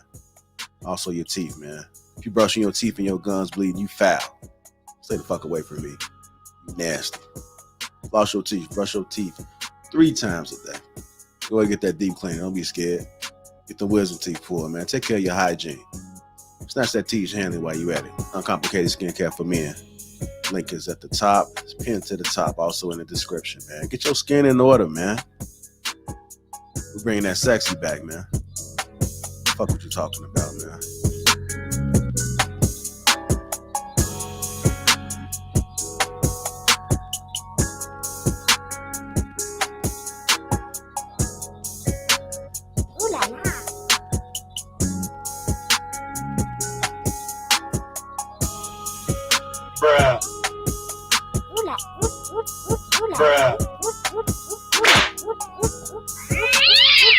Ain't nobody got time for that.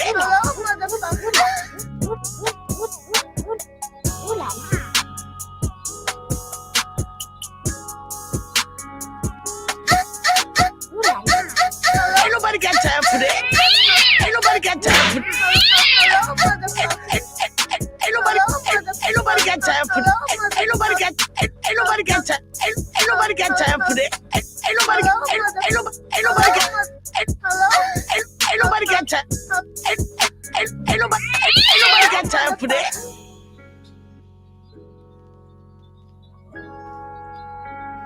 Ain't nobody got time for that. Ain't nobody got time for that, bro. Bruh. Ain't nobody got time for that.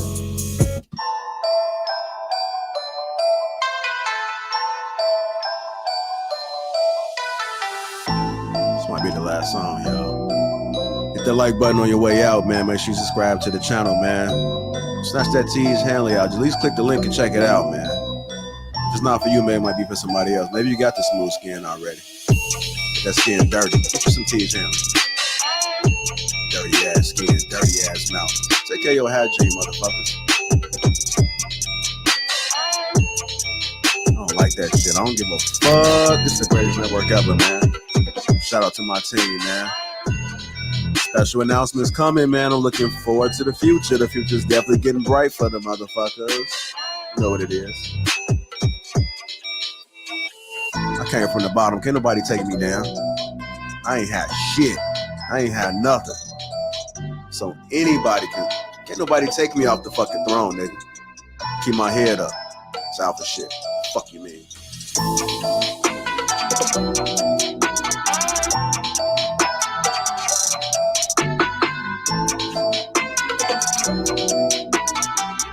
I don't like that shit. Catch up. You know what it is. The Lapeef Network. Yeah.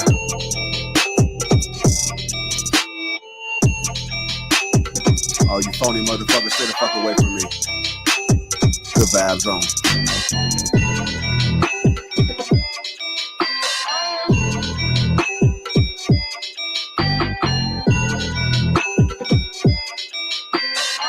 It's always the choir, motherfuckers. That's all I'm telling you.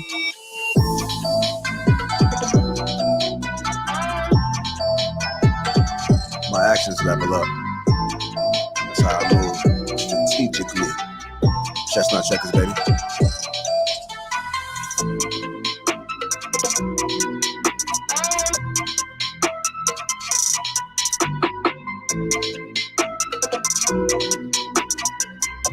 I don't like that shit.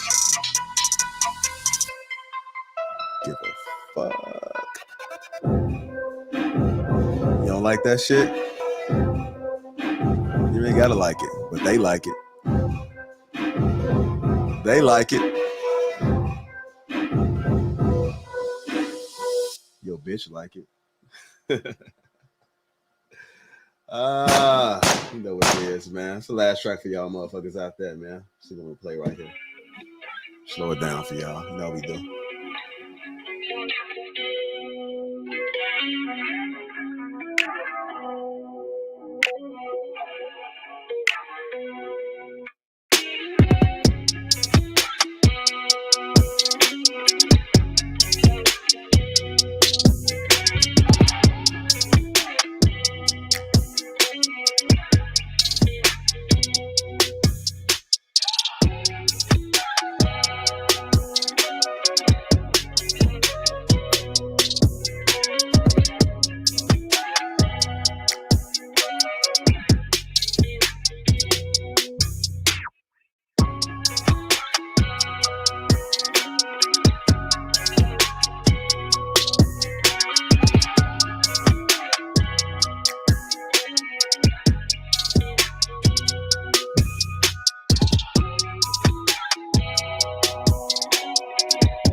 Before I get up out of here, man, I want to thank Max Your Bread LLC, man, for sending me this shirt. Definitely appreciate it, man.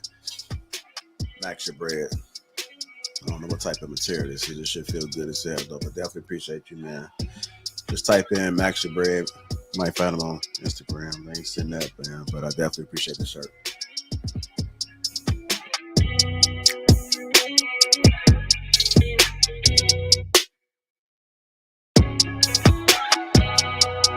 Oh yeah, appreciate you, really. Shout out to Sher, Jonathan, and I seen you out there. And shout out Kay, man. Kay came through one time, dropping a bag. I got you. What's your text too, Kay? I got you. Man, I've been real tonight, man.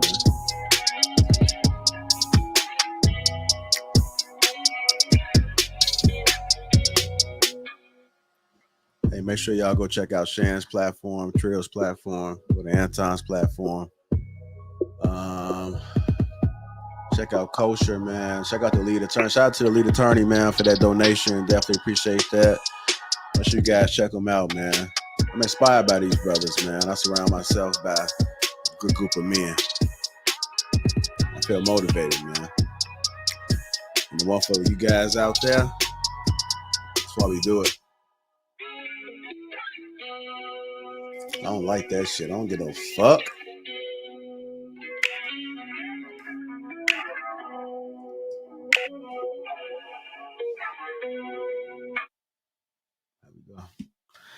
I'm out of here, man. Again, thank you guys for the constant support. Make sure you guys hit the like button on your way out. Also, subscribe to the channel. We do got memberships open, man. A lot of people have been flooding the memberships, man. You guys will definitely stand out. We're going to be adding some different stuff to the tiers as well, just for you guys. We're going to also be doing something for the members in the chat and behind the door. So if you're not a part of the membership, you're not going to be able to see what's going on. But until next time, we out. Thank you, guys.